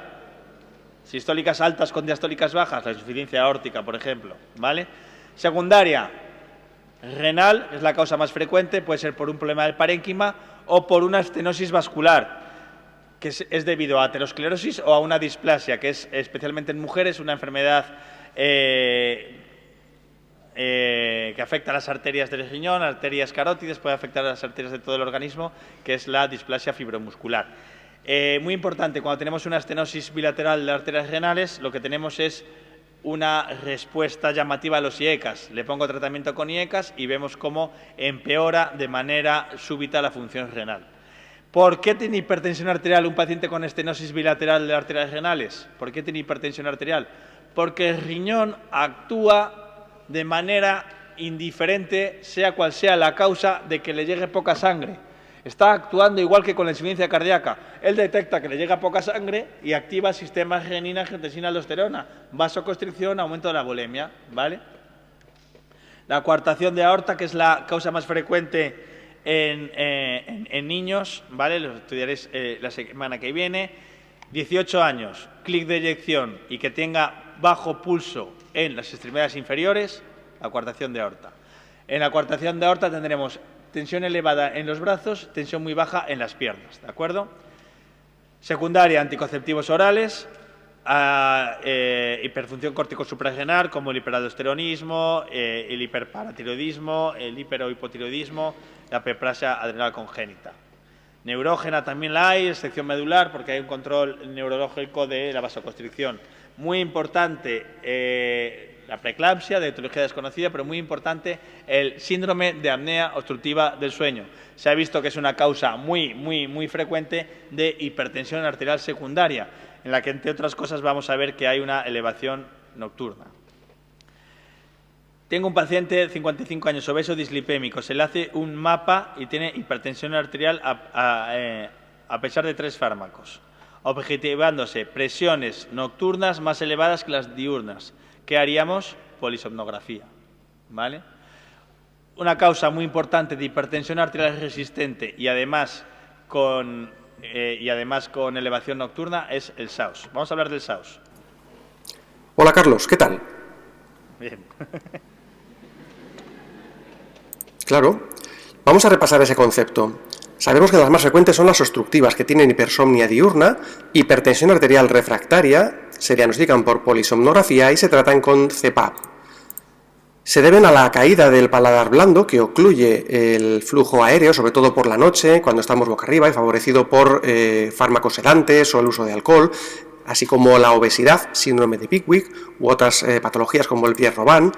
El síntoma cardinal es la hipersomnia diurna. Estos pacientes se duermen en cualquier parte. ¿Por qué? Porque no descansan por la noche, se despiertan 60, 80, 100 veces por la noche. Y muy importante, suelen asociar hipertensión arterial refractaria, que es aquella que tiene cifras de más de 140-90, a pesar de usar 3 fármacos, siendo uno de ellos diuréticos. Y si tengo un paciente con hipertensión arterial refractaria, tengo que pensar que quizás exista una apnea del sueño en ese paciente. Para saber si la tiene o no, haré un estudio polisomnográfico, midiendo tanto los movimientos respiratorios, que los hay, como el flujo aéreo, que no lo hay, y esto es lo que determina que esa apnea del sueño es obstructiva. El tratamiento se hace con CPAP cuando el paciente tiene muchos síntomas, es decir, cuando tiene un índice de Epworth alto, eso que es lo mismo que decir que tiene una hipersomnia diurna muy marcada. Por tanto, apnea del sueño, la más frecuente son las obstructivas, cursan con esa hipersomnia diurna porque no descansan por la noche, hipertensión arterial refractaria, se diagnostican con polisomnografía y se tratan con CPAP. Y, Carlos, para ti, para mí, ahora que no nos oyen los alumnos, qué bonita es la cardiología, ¿verdad? Claro que sí. Patrón Dipper o no Dipper es cuando no haya un descenso nocturno de la presión arterial, ¿vale? Se diagnostica con el MAPA. El MAPA es muy sencillo, es un aparato que mide la tensión durante todo el día y durante toda la noche. 4 objetivos cuando veamos un paciente hipertenso. Lo primero, confirmarlo con AMPA o MAPA. El AMPA es la automedición de la presión arterial. Le das el aparato al paciente y dices que se lo mida, ¿vale? Obviamente no se lo va a medir mientras duerme. Y el MAPA, que eso sí que lo mide durante el día y durante la noche. Nos permite descartar la hipertensión de bata blanca, que es muy frecuente. Pacientes que tienen la tensión arterial bien en casa, pero mal en consulta, no hay que hacer nada. Y la enmascarada, que esa es menos frecuente, pero es la que nos han preguntado. En consulta la tensión está bien y en casa la tiene elevada. Mujer de 53 años, en consulta 14,9. Acude mostrando que en casa tiene por encima de 14,9. Eso es lo que se llama una hipertensión arterial enmascarada. Habría que ver cómo está la pobre señora en casa. Estudio de rutina normal con electro y plaqueatoras. Es la única vez que no hay que hacerle eco, del único paciente de toda la semana. Si tengo una hipertensión lábil, paroxística, cefaleas intensas, hay que pensar en un linfeocromocitoma, ausencia, disminución de los pulsos femorales, una coartación de aorta, masa abdominal, ceño poliquístico, y esos soplos en el área renal o empeoramiento de la función renal tras el inicio de los IECAS en una vasculorrenal. Obesidad troncular estrías es un Cushing, hipopotasemia no provocada por fármacos, un hiperaldosteronismo, creatinina elevada, analítica orina normal, enfermedad del parénquima, hipercalcemia, el hiperparatiroidismo. En el corazón, que produce lo que se llama la cardiopatía hipertensiva, de la que ya hemos hablado, sobrecarga de presión. Como tenemos sobrecarga de presión, lo que vamos a tener es hipertrofia y vamos a tener disfunción diastólica y puede tener también obstrucción del tracto de salida. O sea, fenotípicamente es muy parecido a la miocardiopatía hipertrófica, ¿vale? Ya sabéis que el único fármaco que ha demostrado ahora una mejoría es los inhibidores de la SGLT2, la dapaglifosina. 75 años, hipertenso diabético, que tiene insuficiencia cardíaca. Fijaos, soplo sistólico con refuerzo del segundo tono. Electro, hipertrofia ventricular. ¿Qué será? No es muy difícil porque EPOC no es, obviamente, porque eso sería tos, expectoración, etc. Cardiopatía isquémica estable no es porque no cuenta dolor torácico. Bronquitis aguda sería tos con expectoración y embolia sería una disnea de inicio súbito. Pero fijaos cómo esta misma pregunta, si en vez de poner con refuerzo del segundo tono, me pusiera con disminución del segundo tono, podría ser una estenosis aórtica, ¿no? Entonces, imaginaos, soplo más hipertrofia del ventrículo izquierdo, ¿no? Y me dice segundo tono aumentado, pensaré en una cardiopatía hipertensiva. Pero si me dice segundo tono disminuido, me iré directamente hacia la estenosis aórtica. ¿Veis la diferencia? Lo que es importante, el segundo tono. Lo más frecuente es que sea asintomático. Tratamiento. Diuréticos es el fármaco ideal y aquí vamos a utilizar mucho las tiacidas, ¿vale? Alfa-metilopa para las embarazadas. Alfa-bloqueantes tenemos la fentolamina y la fenoxibenzamina para las crisis del feocromocitoma, y luego los análogos del prazosin como la doxazosina, que aparte de controlar la tensión mejoran el esfínter prostático. Beta-bloqueantes no son grandes fármacos antihipertensivos, se pueden asociar a otros, sobre todo para evitar taquicardia refleja de los vasodilatadores. Acordaos de que el labetalol es de elección también en embarazadas.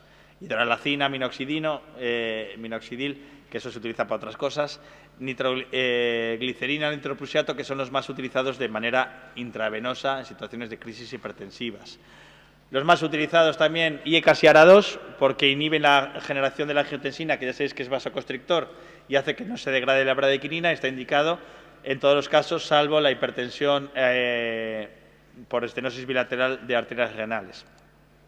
Los dipinos también son de los más utilizados porque son vasodilatadores arteriales. Sobre todo las primeras generaciones producían taquicardia refleja y a veces había que asociar con betabloqueantes. Ahora, un efecto secundario relativamente frecuente es que produzcan edemas, ¿vale? ¿Cuál de los siguientes grupos terapéuticos ha demostrado disminuir la morbimortalidad en mayores de 55 años y con diabetes? Los IECAS. Y esta pregunta la pusieron tal cual porque había un estudio que era exactamente así. Pero bueno. Objetivo, por debajo de 160-100, cambio de estilo de vida. Por encima de 160-100 empezamos con 2 fármacos, ¿vale? Yo soy yo y mi circunstancia. Habitualmente asociación de IECAS o ARA2 con antagonistas del calcio del tipo dipino con diuréticos tiacídicos son las combinaciones más utilizadas. La inmensa mayoría de los pacientes, más del 70% de los pacientes, van a necesitar 2 o más fármacos para el control de la hipertensión arterial. La hipertensión arterial resistente es cuando, a pesar de 3 fármacos, siendo uno de ellos un diurético, tenemos cifras por fuera del objetivo. Aquí me hablan de un hombre de 47 años que tiene 3 fármacos y, a pesar de ello, tiene 168,92. ¿Qué hay que hacer? Un mapa para confirmar. Al año siguiente le ponen el mapa y me dice que tiene esto en el mapa. Por encima de 150-100, la franja sombra derecha del periodo del sueño, acaba de cumplir el tratamiento, tal. No toma medicamentos que puedan subir la tensión arterial. Vale, ya hemos visto en el mapa que tiene hipertensión arterial resistente. ¿Qué hacemos? Plantear estudio para descartar causas secundarias y asociar un 4º fármaco. Atentos, que por aquí van los tiros. Ahora se ha visto que los antialdosterónicos son muy eficaces para la hipertensión arterial resistente, ¿vale? Los antialdosterónicos. 55 años, a otro que le pongo un mapa y me dice tiene 124,75, nocturno 111,62 y con descensos del más del 10%, pues es normotensión y patrón de hiper. La hipertensión arterial maligna son diastólicas por encima de 120 y lo que lo define son la presencia de hemorragias y exudados retinianos, ¿vale? La anatomía patológica, tenemos necrosis fibrinoide, es de patogenia desconocida, pero tiene una altísima mortalidad con una esperanza de vida de 2 años. Más frecuente en pacientes de raza negra, una repercusión orgánica muy severa y los IECAS son los que modifican el pronóstico. Y la crisis hipertensiva es cuando tenemos tensiones bruscas, agudas, muy elevadas, con sufrimiento de daño a órgano diana. Si es un edema agudo de pulmón, será el corazón. Si es una hemorragia cerebral, será daño a órgano diana cerebro. Hay que bajar la tensión, pero no más de un 25% del basal, nunca por debajo de 100 milímetros de mercurio. Especialmente los ictus, que si bajamos mucho la tensión arterial podemos disminuir o perjudicar la perfusión cerebral. Asociación del labetalol, que comienza un poco más retardado, con fármacos como el nitroprusiato o como la nitroglicerina. ¿De acuerdo? Y me quedan 2 minutos para decirles un par de cosas. Primero, que ya hemos acabado la semana de cardiología, casi, faltará hacer algo. Segundo, que creo, siempre doy clase aquí en agosto, casi siempre, y creo que sin lugar a duda agosto es